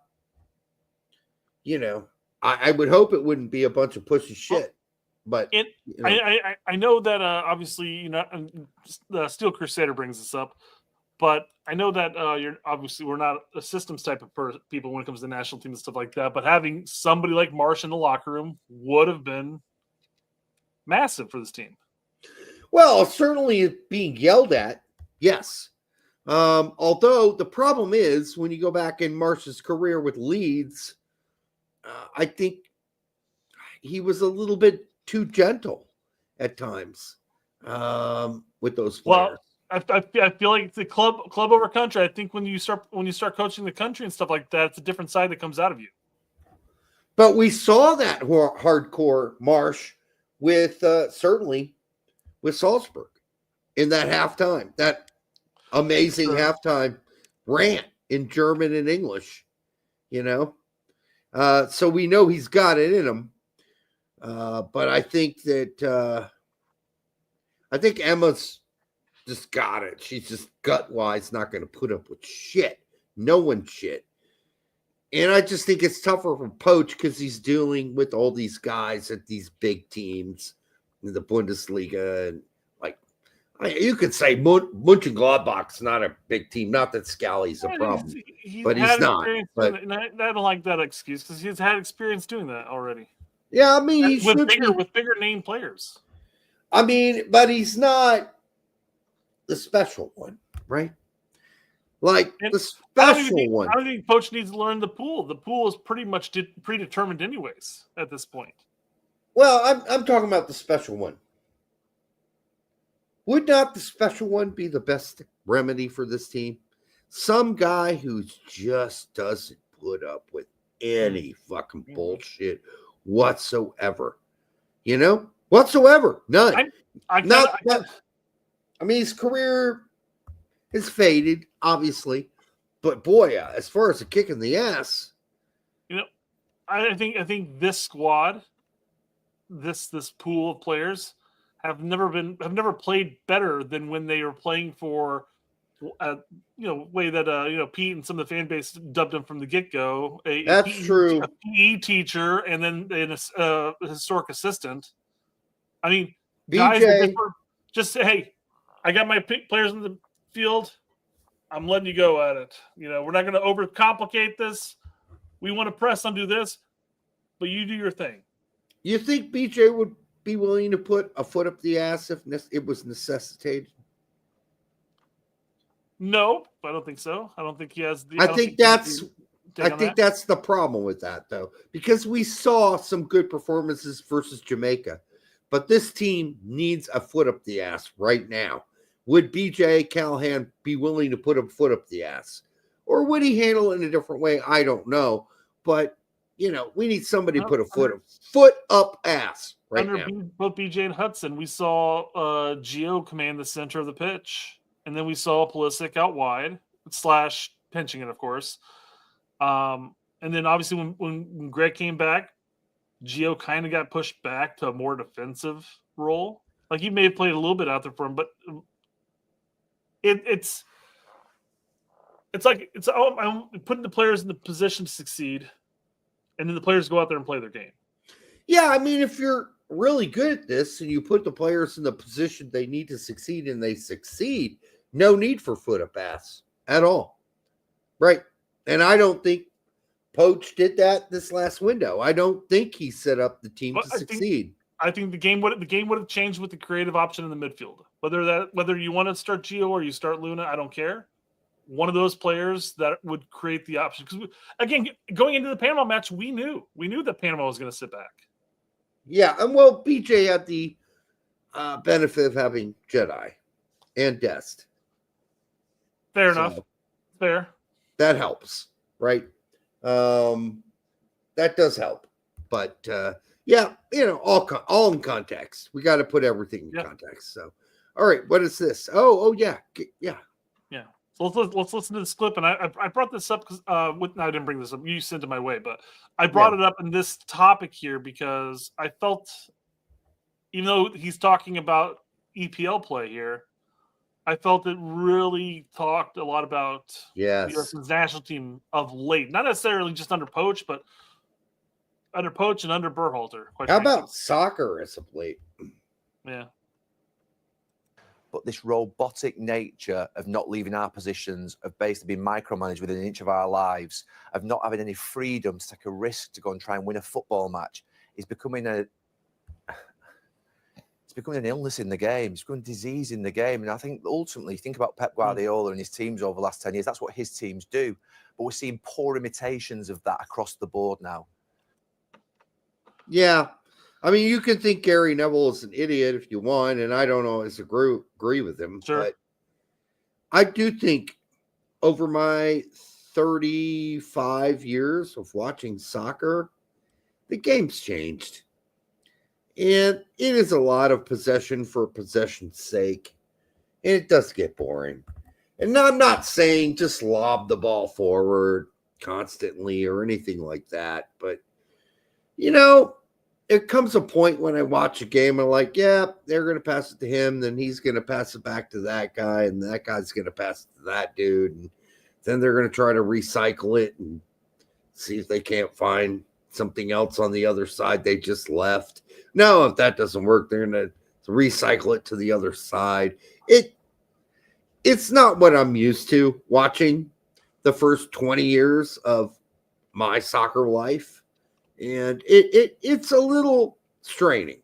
It's hard to watch. Not all games, but some games. So I get what he's saying.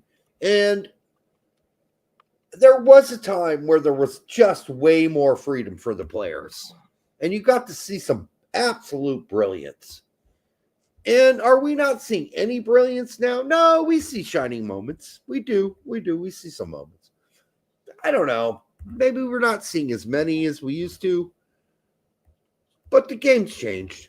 And I hope we get away from that. I'd like to see more aggressive soccer. I'd like to see less tiki-taka, pass it around the horn. I mean, when I say tiki-taka, I don't mean that that's what tiki-taka was meant to be. But it's certainly what it's become. I would say this wasn't too far back, but we always keep bringing this up because of Gio and stuff like that. But the Dortmund days when Haaland and Bellingham were there, they were very much this is the style we're playing, very offensive, very attack in your face type of thing. And then sometimes it bites them in the butt. They might lose a game they shouldn't have lost, but they're at least pushing the game forward, trying to attack, trying to be that creative press and that offensive third.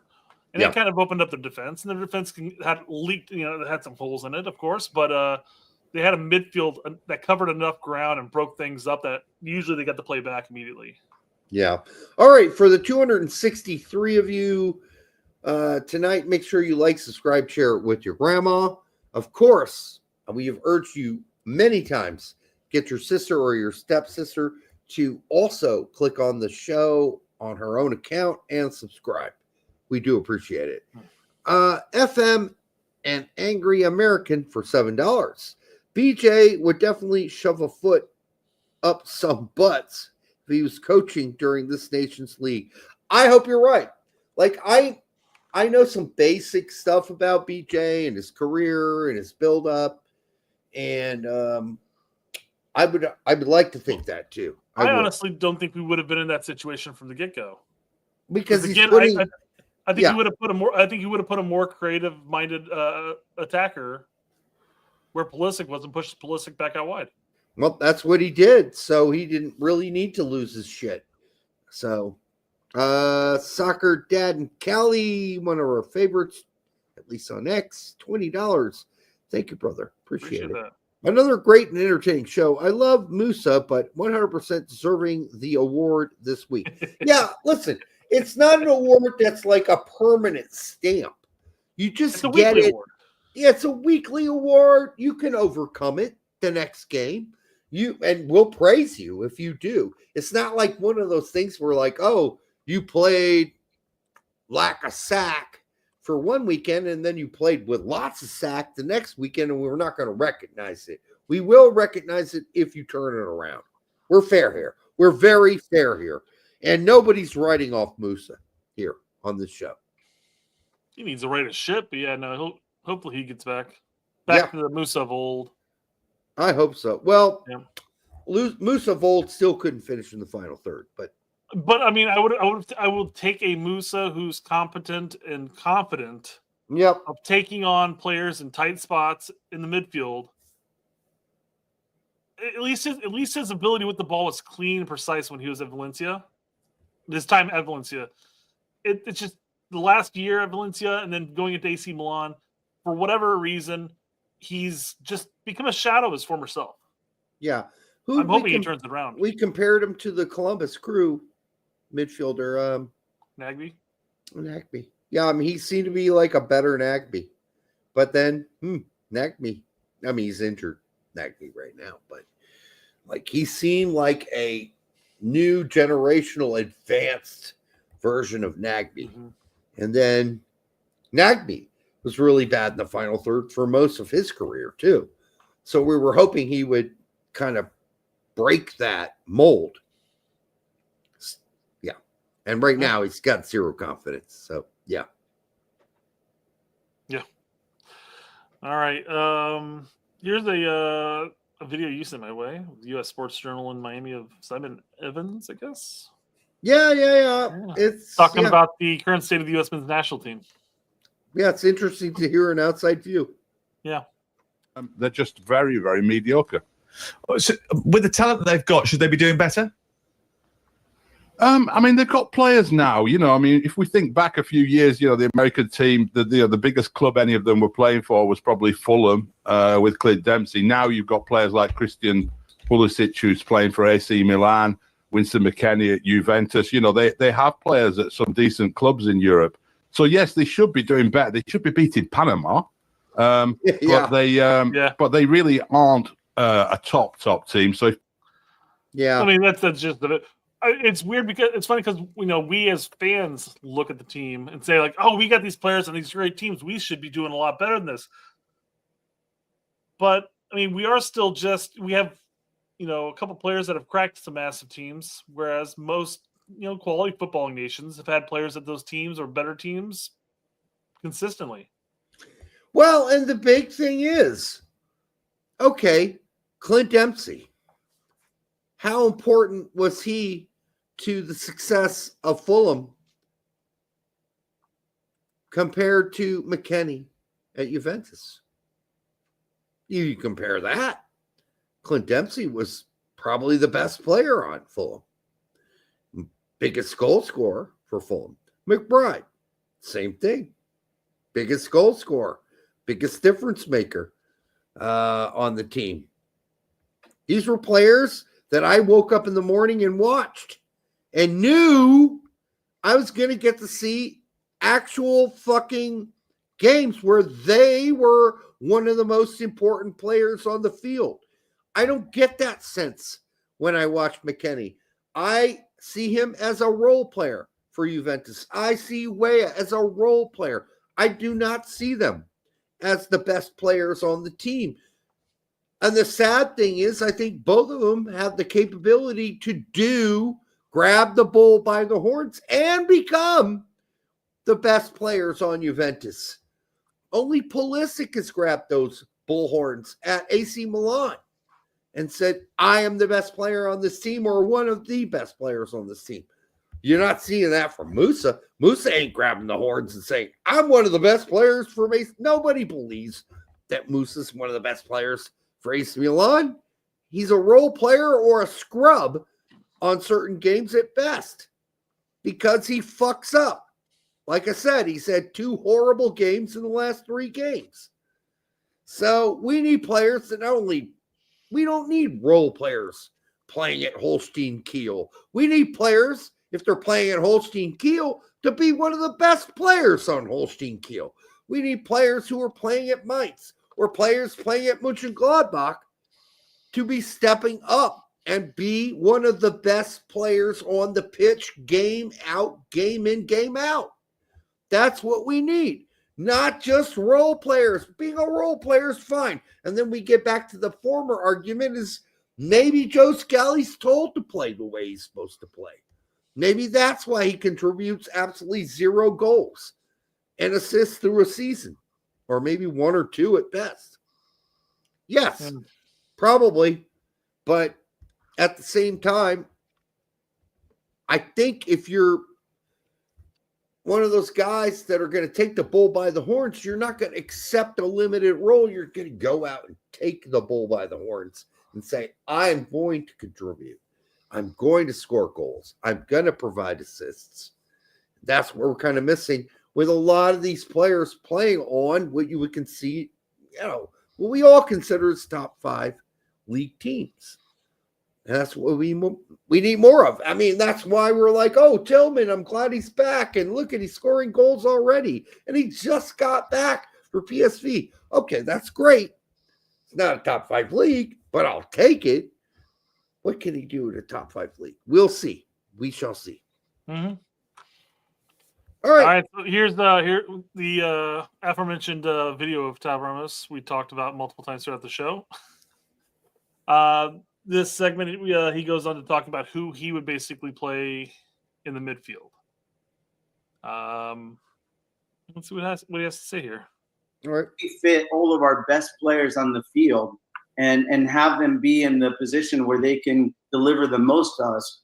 And I think at this point, I would have to say, to specifically answer your question, I think that there's no doubt that for me, Tyler Adams, Musa, and McKinney have to play in the midfield. And that could be a triangle where they can, all 3 of them, switch positions in a triangle. 2 pressure one time, 1 can go, 1 can stay. Any of the 3 can stay. Any of the 3 can go. And then you let Christian have like a free roll coming in from either the left side or the right side. Doesn't really matter. I think it'll depend. So are you ready to go back to MMA? No. What's your problem with MMA? No attack. There's little creativity there, right? No. So I'll take McKinney and Adams, but I need a CAM. And that's been my beef recently. I think at the international level, and I want Weston crashing the box, of course, but I don't think he needs to be in that 10 type role, the 8-10 role. He needs to be more of the 8 double pivot role, the side by side with Adams, but he's the one that pushes up, and you have a more creative option in front of you guys. Yeah, I mean, obviously McKinney needs to be a 6'8/10 if you want to put him there at moments, get in the box. Adams should be sufficient enough if you're playing a back 3, especially to be the guy that holds that back 3 up. You've already got a fucking 3 guys back there. You only need 1 more sitting in front of him. That was our problem with Tessman, the Tessman Adams setup. Yeah, for Panama. Why do you have 2 holding mids? What are you doing? You're playing Panama. Where's the attacking midfielder in this lineup? Where is Luna? Where's Reyna? Oh, we were going to bring him in after halftime or after the end of the game in extra time. Well, fuck you, dude. What a dumb fucking... It was a dumb argument. Yeah. Oh, yeah, we're going to bring McLean in. Now, listen, McLean can rocket a ball from outside the box and score. Okay, maybe that was the idea because he just did it this weekend. I guess we should also specify that even with that really defensive lineup and the decisions that Poach made, we still had 4 clear-cut opportunities that could have put the game away. Yep. So we could have been sitting there going into the finals against Mexico, a completely different mindset, even if we put one of those away and we beat Panama 1-0, I don't think that changes my overall mindset of that game, quite frankly. But Yep. I want to preface that because somebody's going to come out and say, "Hey, well, guys, we should have beaten them regardless." We should have. Yeah, it would have been better to have a more creative midfielder breaking apart the low block. So I mean, can you imagine Luna in there or Reyna? Reyna got fucking 20 minutes in the whole fucking window. What the fuck is that? Some nice combination plays, especially with Fosse on that right-hand side, too. Oh, he's incapable of playing 90 minutes or 70 minutes or the way we want to play. What the fuck does that mean? I don't even know what that means. So, in many ways, in an offensive focused sense, at least with Berhalter, you would have probably got Reyna starting this last window. That's a horrible thing to think about or say. Yeah. But it's true. It's true. Unfortunately, like, are we really going forward here or are we going backwards? I don't know. But seems like 2 steps back right now with a loss to both Panama and Canada. 2 steps back. And I honestly think even with Berhalter coaching the team, we probably would have won both of those games, maybe one of the 2. And we can't stand Berhalter. Both of us wanted his ass out. But what we saw, lineup-wise, setup-wise, the way we played, that was like we were playing the Jamaica game. That was exciting and all this interchangeability. And, oh, yeah, well, okay, you can say, well, but we didn't have Jedi. Okay, fine. You shouldn't fall apart if you lose one. Is that our linchpin? If we lose Jedi, are we all of a sudden shit moving forward? I mean, is that what we're saying? We lose one player and we're out? We're crap? That cannot be the case. Cannot be. And it shouldn't be. And your job as a manager is to figure out how to make that work.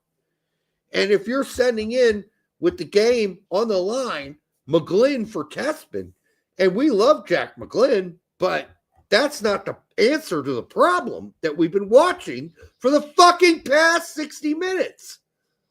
70 minutes. That's not the answer to the question. It's Jack McGlynn. We needed artistry, creativity. We needed Luna. We needed Reyna. Well, pick your fucking weapon. But you could have still brought McGlynn in and still made an offensive-minded swap. Mm-hmm. We only used 3 subs in that match, I believe. But still, I mean, we had other options we could have done. So, all right. Here we go. What were you going to say? I was going to say, listen, people out there, you're going to disagree with some of the things we say, and that's totally cool there in the chat. You're going to have your own point of view. We're giving you our point of view from 30 years of covering this game. And we could be wrong. And but I think generally we've been pretty right. So I just want to put that out there. For those, we don't hate you for disagreeing with what we got to say. We don't. We're totally cool with it. Totally cool. Go ahead. All right, this is a segment where we kind of talked about this already, but where they're basically, I think Jimmy asked him, hey, you have these players who are playing at top leagues, top clubs around the world, mainly in Europe, I guess. But they're performing well there, and then they come play for the national team, and they don't play well. What gives? What do you think? Oh, by the way, before you do that, make sure you like, subscribe for the 269 of you who have showed up tonight. 69 position, not the best position. It's a good one. It's not the best one. But giggity anyhow, thank you for being here tonight. Go ahead, Brett. I don't agree with that.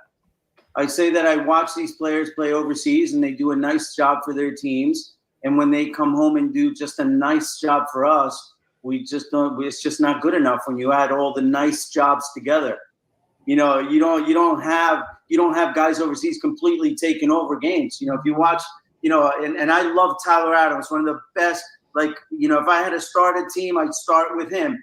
I watch him play for Bournemouth. He rarely touches the ball. He's rarely involved in the play. So when he comes here and he does the same for the national team, we're like, what happened to Tyler Adams? Well, nothing happened. He's playing his game. That's how he plays overseas. Bingo. Mm-hmm. That's so bingo. That's so straight on. That's so correct. Like, if you're expecting Adams to be anything but a destroyer and a lane killer as a CB, then you haven't been watching Tyler Adams at Bournemouth. That's what he did at Leeds. That's what he does here. He's not going to be on the ball. He's not going to be dictating play. He's going to occasionally make a field switching pass. If you're watching McKennie at Juventus, he's not a game changer. If you're watching Weah at Juventus, they're not game changers. Weston at Juventus is a connector. He on his good games, he busts his ass around the pitch. On his good games, Brett. But stopping the plays, connecting passes, but he's not the game changer. He's not a game changer. The only game changer out there right now is Pulisic. Period. End of story. Musa is an afterthought at right now at AC Milan. And Gio Reyna doesn't play at Dortmund. Arguably has been a game changer for the U.S. men's national team, but that's not the talking point. Correct. And then you go to our back line. Oh, Jedi lately has been a game changer for Fulham all season, except for the last 2 months. Dest getting back from injury. Ream plays in the MLS right now. He's old as shit. Chris Richards injured as well right now. Not a game changer for Crystal Palace, just a solid right back. Center forwards, Balogun. Balogun missed a bunch of PKs last season, has been injured most of this season. Pepe, kind of a game changer for PSV, plays in Holland, though. Is he a game changer in the Bundesliga? Is he a game changer in the EPL? I don't know. But he's been a game changer when he's been healthy, but now he's hurt. And now we've got we'll just go down the list. Sargent's a game changer for Norwich. Is he a game changer for us? No. Why? I fucking don't know. You talked on this, and again, I'm planning on going back and watching the Panama match again tomorrow. Got Paramount Plus whitelisted or available for me to watch in the district. So during break, but you had mentioned that the obviously the difference between Norwich and U.S. men's national team when it comes to Sargent is the fact that Sargent will make runs, but not demand the ball with the national team. He doesn't. And I think that was the big game changer for him at Norwich, is that he was demanding the ball, he received the ball, and he scored a lot of the opportunities. And then Norwich kept playing him the ball, and that's where they're at now. Yes, the national team. Who do they look for? Who do they play the ball to? Pulisic. Play it to Pulisic, and Pulisic does what Pulisic does. In some games, it's really good. Some games, it's not good. They play the ball to Pulisic so often, it's at the detriment of the 9. Overly predictable. I don't care who the 9 is. But the Sargent thing, and we called his ass out for this for a long time at Norwich until he started doing it. And that was, hey, demand the ball, buddy. Demand the fucking ball. Demand it, and when people don't get it to you, when you demand it, you call them out. He started doing that. The whole fucking thing changed at Norwich for him. And I'll go so far as just simply say, if he makes the right run and then calls the player out, why didn't you pass me the ball? I had the wide open space. As Colin says, you're not supposed to demand the ball because it attracts the attention of the opposition, which can be fine, actually. If you demand the ball and you attract the attention of the opposition, it's going to open up space for somebody else to slip in somewhere else. Maybe the ball doesn't go to you. But if you make that run and you're like, Pulisic, I'm open, play me the ball, and he doesn't play the ball, then you got to be like, dude, I was fucking open. What the hell? It's more subtle than that usually, and Colin knows this. It's not the Ted Lasso thing. Hey, play me the ball. I'm right here. Right. It's more like you put your hand down to your feet and say, I'm here. It's subtler than that. It's not like you're yelling out, give me the ball. And you're usually on the shoulder of the player looking away from you when you're demanding the ball. And he started doing that for Norwich. He's not doing that for the U.S. men's national team. And he's not getting pissed when he doesn't get it. And that's the difference. You got to get pissed. Yeah. Well, obviously the whole reason for me watching it is because this whole Sargent topic. But I'd like to actually sit there and focus primarily on what he's doing instead of the person with the ball. And if he's making that run through, or making the run into space, but not getting the ball, nobody is really going to be paying attention to that, because if they're going to pay attention to Weah coming across the ball or Pulisic with the ball, not necessarily that run that never gets picked up. Yeah. So I'll see. Maybe I'll come back from that game saying, you know what, Sargent just wasn't that great. Actually, we'll see. Well, you will see him not demand the ball. Oh yeah, that's true. Very true. Yeah. Unfortunately. I will say after Tab makes that great comment about how like we just don't have the game changers and stuff like that. You made good. I got to pee. Oh, okay. Well, I'm gonna have to hold on. You go quickly. Go. I'm gonna go pee real quick. I can't go on any longer. All right. I've been holding this in for 30 minutes. Nice, yeah, you're holding it longer because you're talking. Go. Good Lord. I can't quite play a slip next because I know he's gonna say I want Derek's opinion to it. What the hell? Did Derek just accidentally click on this? Oh man. Oh, he's dictating. I was wondering what you were talking about when you said you were dictating your comments. So he's doing it with the voice to text or voice to comment, I guess. Man. Let's see. Is there anything else we can cover over here real quick while he's talking? Do his thing. Here we go. There's a comment that Raging posted. He goes, most of us have been following this group since the failure of 2018. This group meaning the team. Oh, you guys can't see it. By the time I get out, never mind. By the time I get out, and he'll be back. It won't be even worth bringing up here. Yeah. We're just going to buy time until he gets back. Hopefully he closed the door, or I'm going to talk loud enough that we don't hear him relieving himself.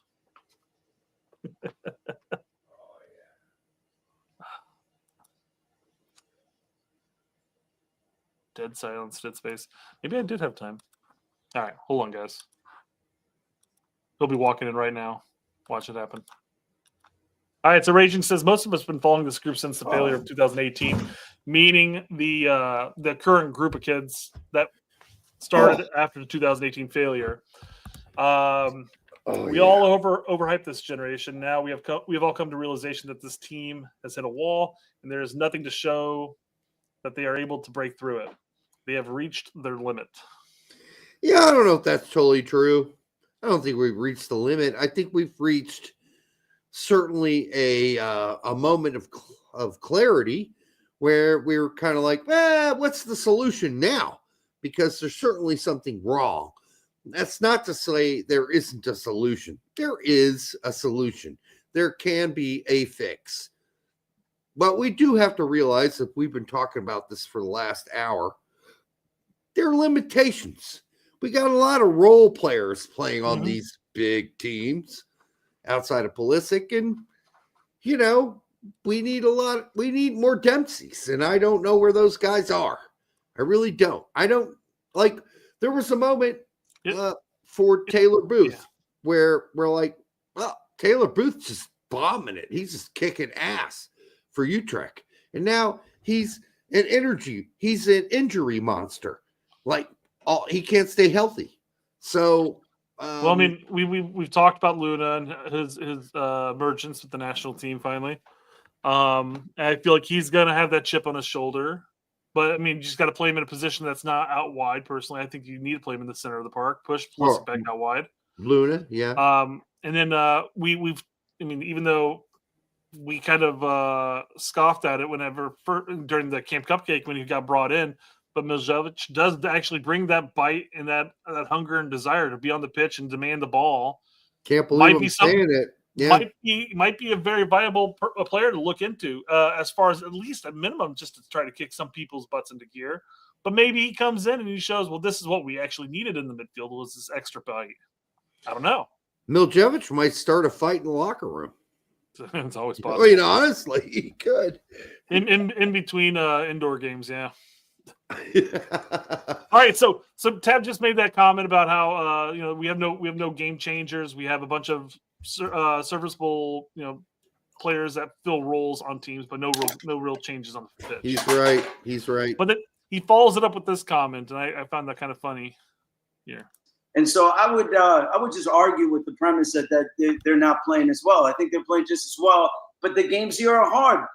You got all three of you guys have lived them. CONCACAF is hard, and you have to come back and make a difference. We need guys to make a difference. And CONCACAF is hard. No, CONCACAF is mildly hard. I mean, there's definitely CONCACAFing. I mean, there's it's the 56th minute, you're up 1-0 and you're already going down like you've twisted your ankle. There's hard hits, bad reffing. It's difficult on the road. I'm not going to argue that. But I mean, all these players that we have on the starting 11 that we played minus a couple players. Well, let's just say that against Panama, the starting 11 we had all play week in, week out, more difficult squads. The more embarrassing, it gets more embarrassing when you go look at the Panama 11. It's funny because it's like I was making the comment. I was having an argument about Sargent again. He scored his first goal after coming back from the national team, and they're saying like they mentioned something about Panama. I'm like, you know what? I would actually bet on Norwich beating Panama in a match head to head. Yeah, no, they probably would. Yeah. Norwich to take that bet though. Norwich would beat Panama on a regular basis. The national team. Just go look at their national team. It's full of players, a lot of them not playing really top-notch football. The point is, they brought a chip on their shoulder and they played their fucking balls off. Yep. And we didn't bring our chip. And because everybody's such a goddamn fucking superstar already, why bring a chip? Don't bring a chip. Who needs to bring a chip? We're already superstars. Look at us. Look at who we play for. Look what leagues we play in. Fuck you. Fuck you. Play like you got a chip. You got something to prove still, guys. I don't care how many gold cups and how many fucking Nations League trophies you got. You got a chip. I'm sure you're bored of playing fucking CONCACAF competition, but for Christ's sake, don't show up like you're too good for it. Yep. Like I said, it's not like they don't care. They wanted to win. They do care, but you got to show up like you fucking give a real shit, like a fucking chip on your shoulder shit, like we're going to win this every fucking time. Like Jedi Robinson said in his interview before he was not on the team anymore. We want to beat these guys so bad and so often that it becomes a joke. This whole Nations League and this whole Gold Cup thing becomes just a fucking joke. Well, that's not what we did. So Bob's your uncle said, except for the constant low blocks, that is difficult to break. However, you'd imagine that somebody in U.S. soccer would spend some time, watch a YouTube video or something to figure out the easiest way, not the easiest way, but the efficient way of breaking a low block. Now, here's the thing, Bob's your uncle. It's not like Panama didn't ever counter or move out of the low block because they did it numerous times. And then they also numerous times lost the fucking possession. What did we do when we gained possession? Well, that's how you get the low block. Is you pass the ball around and allow them to get in position.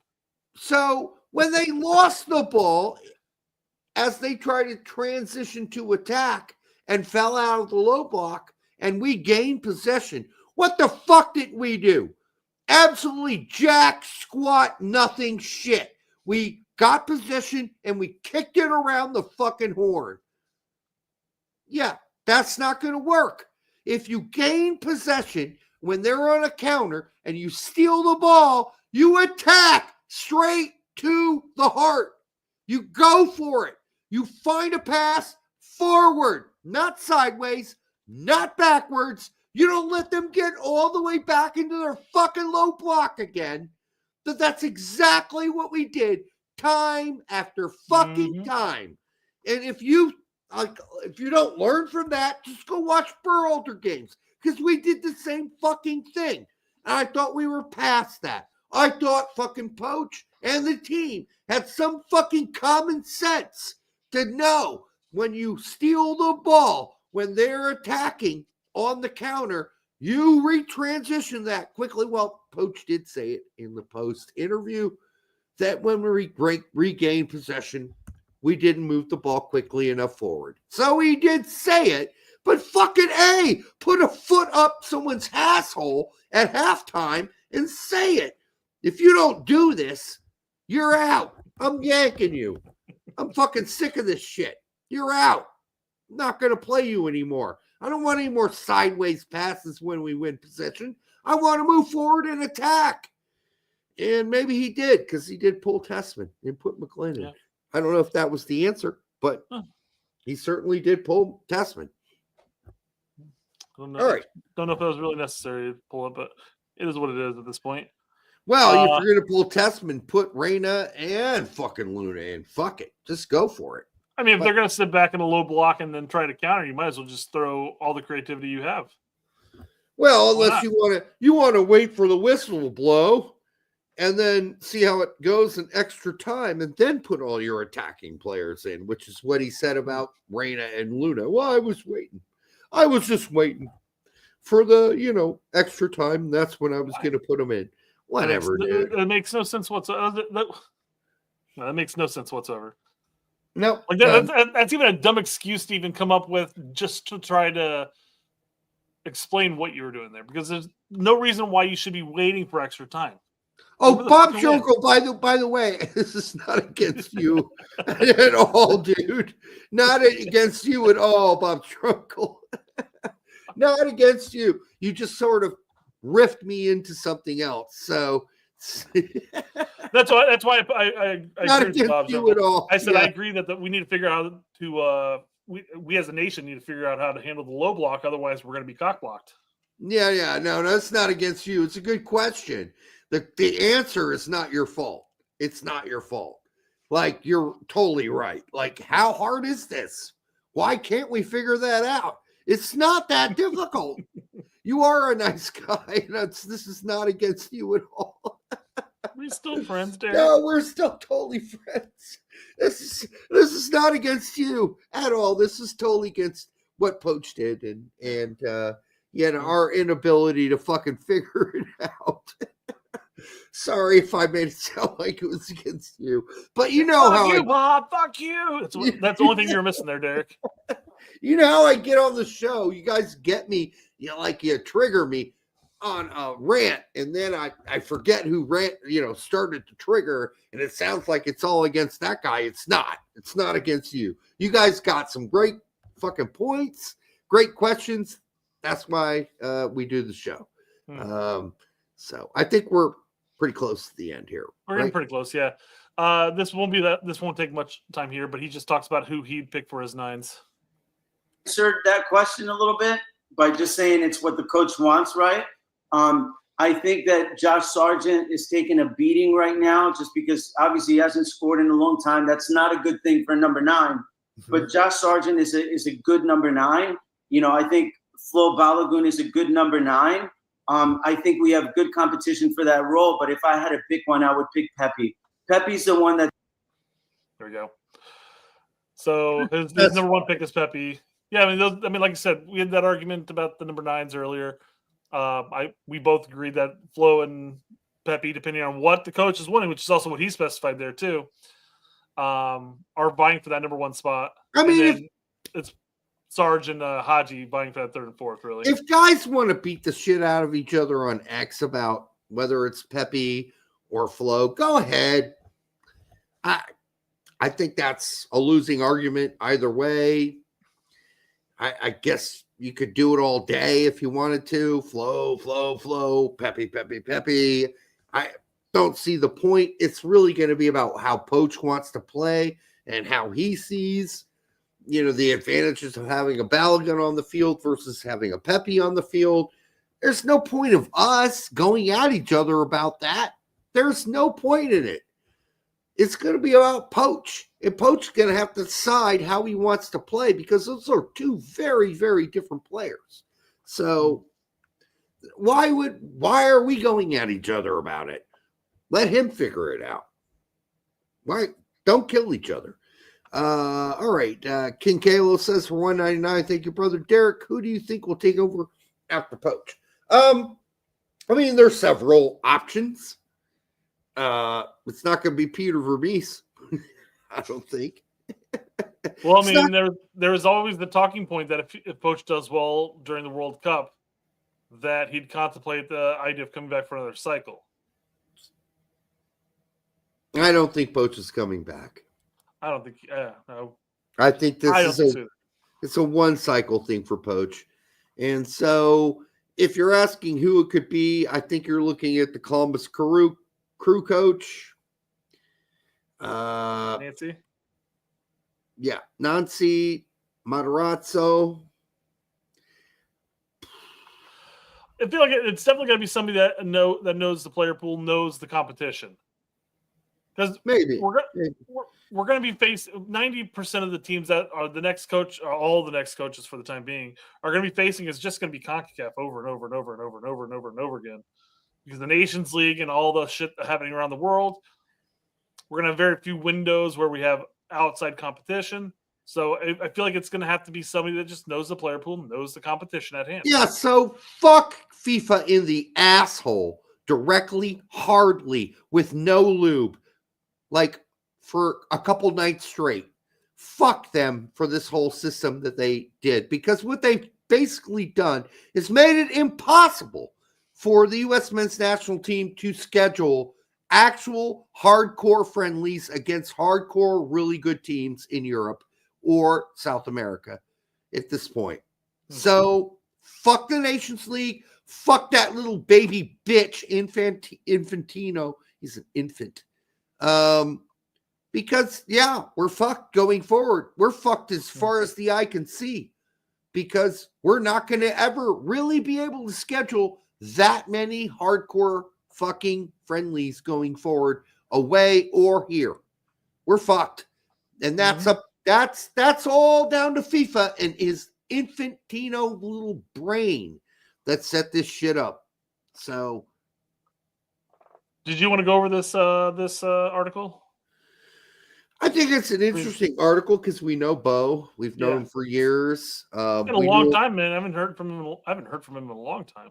I know, to see this pop up with him, his big name underneath it. I'm like, Bo Durer, a compatriot of ours, a colleague of ours at Big Soccer during the Big Soccer era. And did he ever come on the show? I thought he did. I thought he did once, yeah. But he wrote this article. The U.S. men's national team aren't just underachievers; they're unlikable. Listen, I can understand what he's saying there, and we could get into that. But yeah, because the reason the U.S. men's national team has always been likable is you've had the Donovans, the Jermaine Jones, the Alexi Lawlesses, the underdogs, the battlers. These were always underdogs. The Landon Donovans, DeMarcus Beasleys, the John O'Briens, name it. You can name the underdogs constantly. They were always the battlers, the underdogs. Even Gio Reyna's father, Claudio, was always an uphill battle. It was always we knew we didn't have. And now we got all these big-ass players playing in all these big-ass leagues, top 5 leagues. And now we're not doing as well as those guys did. Like, wow, crazy. And that makes them, in essence, unlikable. I don't think they're unlikable. I like all of the guys. but I don't want them to be likable. I don't want them to be likable. Like, okay, I want them to be likable in the sense that I like Jermaine Jones because I know he was going to fucking step on some toes, that I knew he's going to be a fucking ball buster in the locker room, which he was. That's what we fucking need. We don't need all these fucking likable pussies. I'm sorry. That's what we don't need. Well, I think the unlikable aspect right now is that we just don't know who we're going to get from week in, week out. In the past, we may not have been, matches may never been as clean, but we always knew that the 11 taking the pitch was going to leave everything on the pitch. Yes, they're gonna bust their ass. They may end up losing. Shit happens, but the team we have now, it just seems like which version of this player is showing up? Which version of this team? Are they going to be able to complete 3 passes together before getting dispossessed? Are we going to score a goal? Nobody knows. Well, and then that's the other thing that Tab got into, which is like, oh, yeah, you want to play pretty boy ball. Fine. Okay. You want to play pretty boy ball because we got all these pretty boys overseas. It's not exactly what he said, but it's close. And no, we don't need to do that against every team we play against. We simply don't. You play a competitor that's better at pretty boy ball than you are, you shouldn't play pretty boy ball. You want to dominate Panama with pretty boy ball, it better be pretty good goddamn pretty boy ball. If it's not, go back to grit and grind one out. Okay? So, yeah, it's very frustrating right now, and I know what Bo's doing in this article, and it makes a lot of sense. I don't think they're unlikable. I think they're unlikable because they're too likable. They're too likable. They're too nice. Musa is a nice guy. McKenny's a very nice guy. Pulisic's a very nice, uncomfortable guy. I'm sick of having nice guys. I want an asshole. I want a Dempsey. Donovan, never a nice guy. I don't care how big of a pussy you think he is because he blocked you on X. He's not a bitch, and he's no one's bitch. He's a nasty guy when it comes to playing national team games. He's a nasty dude. And especially against its second national team in Mexico. Yes. Donovan was not a nice guy. If you don't know Landon Donovan, you may say he's a pussy because he didn't stay at Europe, and they used to make him with Donovan with the cupcakes, and he's not a nice guy. Donovan is arrogant, an arrogant person, and that worked perfectly well with the team. And we have guys that are arrogant, like Reyna, but that's not the right kind of arrogance right now, because for him, he needs to play. So we need the right balance of arrogance and actual effort, skill, ability, playability, because they're playing for their team. We don't got that right now. We don't have it. It's just not there. We're missing guts and grit and chip. That's what we're missing. Too many nice guys on this team. Too many nice guys. I don't want any more nice guys. Give me dicks. I want dicks, assholes, fuckers, jackasses, fuckwads. Give me them all. Too many nice guys. King Keller says they should embrace. They said that we should embrace wokeism like U.S. Women's National Team. I don't know who they are in this case. Nah. So that whole wokeism thing ended with Emma being hired. It's done. There will never be that kind of outspoken political nature from the U.S. Women's National Team going forward. It's not going to be. Emma is the queen of that team. She is directing that ship. She is no second place to any player on that team. She will be guiding the message and the focus of that team going forward. No political, extra commentary will be coming out of that team while she's the manager. I can guarantee it. She is the captain of that ship. That wasn't true with past managers of the U.S. women's national team. And I don't want to get into wokeism and what that means and all the trappings. So, but I'm just going to say, you're not going to have that kind of outspoken riff coming out of the current U.S. women's national team. Boomer says they lose one Nations League and now they're unlikable. I think the topic of being unlikable probably stems as far back as Copa, and has been building over time. Right, because I like all of them, but are they? I don't want them to be likable, so that's where I kind of like run against Bo here, in the sense that they're as far as he's considered, they're unlikable because they're kind of pussies. And what I'm saying is, I'd like them to be likable because they're tough, and I want them to be likable because they're hard asses, they're nasty, that they're fighting for every ball, that they're just junkyard dogs. Yeah, that's what I want to see. So Czar brings up a couple of, honorable mentions for them. You have Miazga, clear asshole. Hoppy had that bite with him. Yep. God, you remember Acosta whenever whenever they're about to take a PK, and Acosta would just walk up there for like the next 3 minutes and just ice him the entire time. Yeah.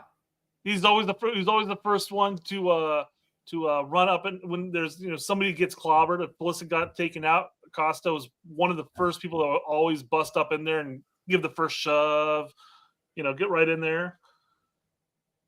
God, that's the bite we need. That's what we need. We need that. Yeah, I mean, people shit on Miazga for being so nasty. It's like, what? He's basically telling, hey, buddy, don't come at me. You're like 2 feet shorter than me. I love that. Was one of my favorite moments. Was that segment right there? Yeah, I mean, you at? Aim high, Willis. Aim high. Oh, he's such an asshole. He's being. I can't believe how many people got so pissed off about that. I'm like, dude, I fucking love that. Are you kidding me? He's such a heightist. A heightist? Some people said he was a heightist. What the fuck? Man. Are you serious? No, I just want guys with balls. That's all. Miazga shouldn't have done that. It makes the program look bad. Blah, blah, blah. I'm like, fuck off. I want to see more of that shit. Yeah. All right. Well. Oh, hold on. I think there was another one I missed here. There we are. We need Younger, Adams, and Wes. They got stuck in. Yeah, I don't know what's going on with Wes lately. I'm not saying he doesn't sometimes get stuck in. But, yeah, I just been watching Juventus lately, and I just don't think this was everything West could be or can be. I thought West had a bigger chip on his shoulder a couple seasons ago than he does now. And he's just a role player right now. Ironically enough, that he's vying for a new contract with Juve. You think he's firing on all cylinders at this point? Sure, he'll get it, but who knows? It'll be a slight increase from where he's at now. Yeah, not much. And I just don't like our players accepting role spots on teams. And even if the manager says that's what your role is, sometimes you got to come out of your shell and do something spectacular. That's what Dempsey did when I watched him. That's what McBride did when I watched him. No, that's all Fulham. But, I'm a Fulham guy. So a lot of Americans on Fulham. So, and it's not a whole lot of guys that do that. But I know that when Donovan played for the U.S. men's national team, we're going to get balls out, Donovan. We're going to get balls out, Bradley. We're going to get balls out, Jones. We're going to get balls out Gooch. We're going to get balls out the Watford guy. Demerit. So that's what we need. That's what we need going forward. And we're going to continue to be fair in our assessment of every player. But if a player has an atrocious lack of sack weekend, and it's not going to happen every weekend, I'm not going to give that award out every weekend, lack of sack. It's just going to be when I see lack of sack.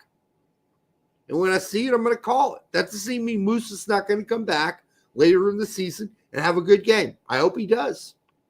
But what I saw there was lack of sack. And when Pulisic handed the ball off to Santi for a PK in an extremely important game and an extremely important part of the game, that's lack of sack. So those are the two first award winners of the lack of sack trophy. And I find that I probably very rarely ever have to give that lack of sack award to Pulisic again, because Pulisic wants to win. You can see it in him. You know he's at AC Milan. He's frustrated. He's angry. He's disappointed. He wants to win. He wants to contribute, and he often does. But that performance by Musa, yeah, that can't be excused going forward by any of our players. And I could have probably given out some lack of sack performances for Brendan Aronson for Leeds throughout the season, where I thought, where the fuck are you? What are you even doing? Are you playing? Like a sack for the year award, yeah. It's like, are you just running around like a chicken with its head cut off? Are you doing anything? Are you contributing anything to this game? No. Nothing. And so it's not about how hard you run either. It's about whether or not you got a fucking brain between your ears and you can understand, have a basic, 10-year-old soccer IQ of where to go on the pitch to make an effective change to the game. You can't even do that. You're just playing like a naive child. A 6-year-old child. And that's a lack of sack too. Because grow up, dude. You should know the game by now. You should know it. You should be better than this. So Chicago Fire posted this last 2 years Miami came to town. You showed up, Fire fans. Almost 120,000 people showed up over the last 2 years for those games. Guess how many times Messi played in Chicago? 2. 0. So, well, they bought the tickets. I doubt that many people showed up once they found out he wasn't there. Oh, I guarantee you, most of those people showed up, but they didn't realize he was not going to be there until he got there.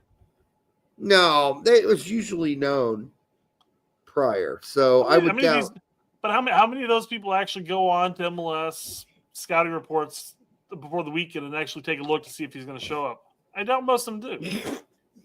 Well, then you're an idiot because you're investing a lot of money into a game you shouldn't go to. Jack knows. 0 times. Right. All right. For the 282 of you who showed up tonight, thank you. We do appreciate it. Yeah, I know. It was a long night. We ran it. I ran it. Almost at that 3-hour marker. Yeah, I mean, it's an important time in our sport and our game. We don't want to lose our juice. We need to hang in there if we can. Keep a considerable passion with some idea that this might not all go right. But if we all ship out and we all stop talking about it and we all stop caring, it's going to go even worse. Honestly, it'll get worse if we stop talking about it and we stop criticizing. If we all disappear, Berhalter is still the coach, right? Yeah, so we didn't. It's thick and thin. Thick and thin. You're with this team. If you're supporting the men's national team, you don't leave. You suffer through the bad moments and you enjoy the good moments. Yeah. Green Great Basin says, does Derek douche? Yes, every night. I do. I want to stay Fresh fresh. and so clean. I want to stay fresh. Mostly because I touch my nibbits every evening. Listen, we need to be invested, but we don't need to be invested into the point where we're killing each other and going rapidly against one another on X or Twitter about like just really small points between like, well, Pepe versus Balaga. Like, you can do that if you want to, go for it. But, you know, it's really in the end up to Poach to decide who he wants to play based on how he wants to set up and play. So we can do that. We can have those arguments and then hate each other, but we shouldn't. We shouldn't hate each other. We need to stick together as much as possible. And so let's do that. And just let bygones be bygones on like real specifics, because I don't think those things are important in the end. The important thing is this team is dying, and the support for this team is dying on the vine.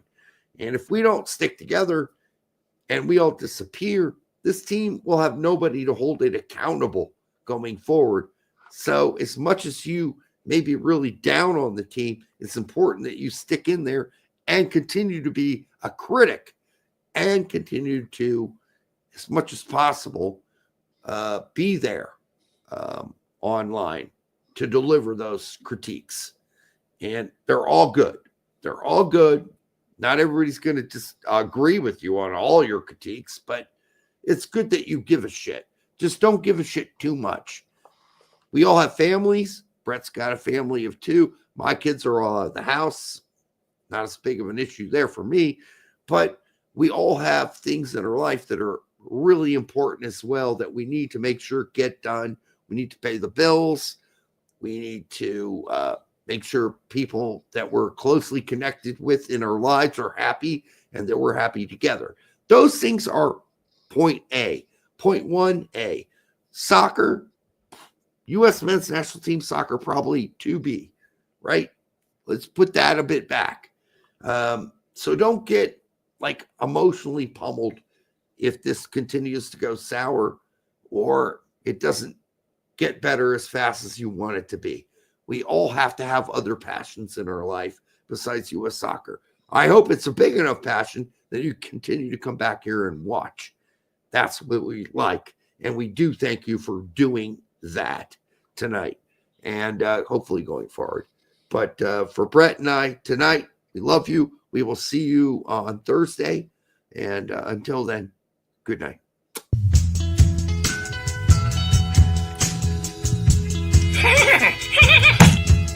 That hurt. I want to play in Europe. What the hell does that mean, right? Because Europe could be Latvia, Luxembourg. No one's talking about Latvia or Luxembourg, dumbass. So you don't want to just shove it in there. Start with the smaller finger, especially if this is the first time. Start with the smaller finger and go slow. I mean, there's a lot of things that need to change. Honey, eating ass, it is the best thing that you can do for your man. I want people to realize I'm just human. I'm just human, and I make mistakes. So this guy, Derek, wants to know, is putting your tongue in an ass really the thing to do? Yeah, it feels really good.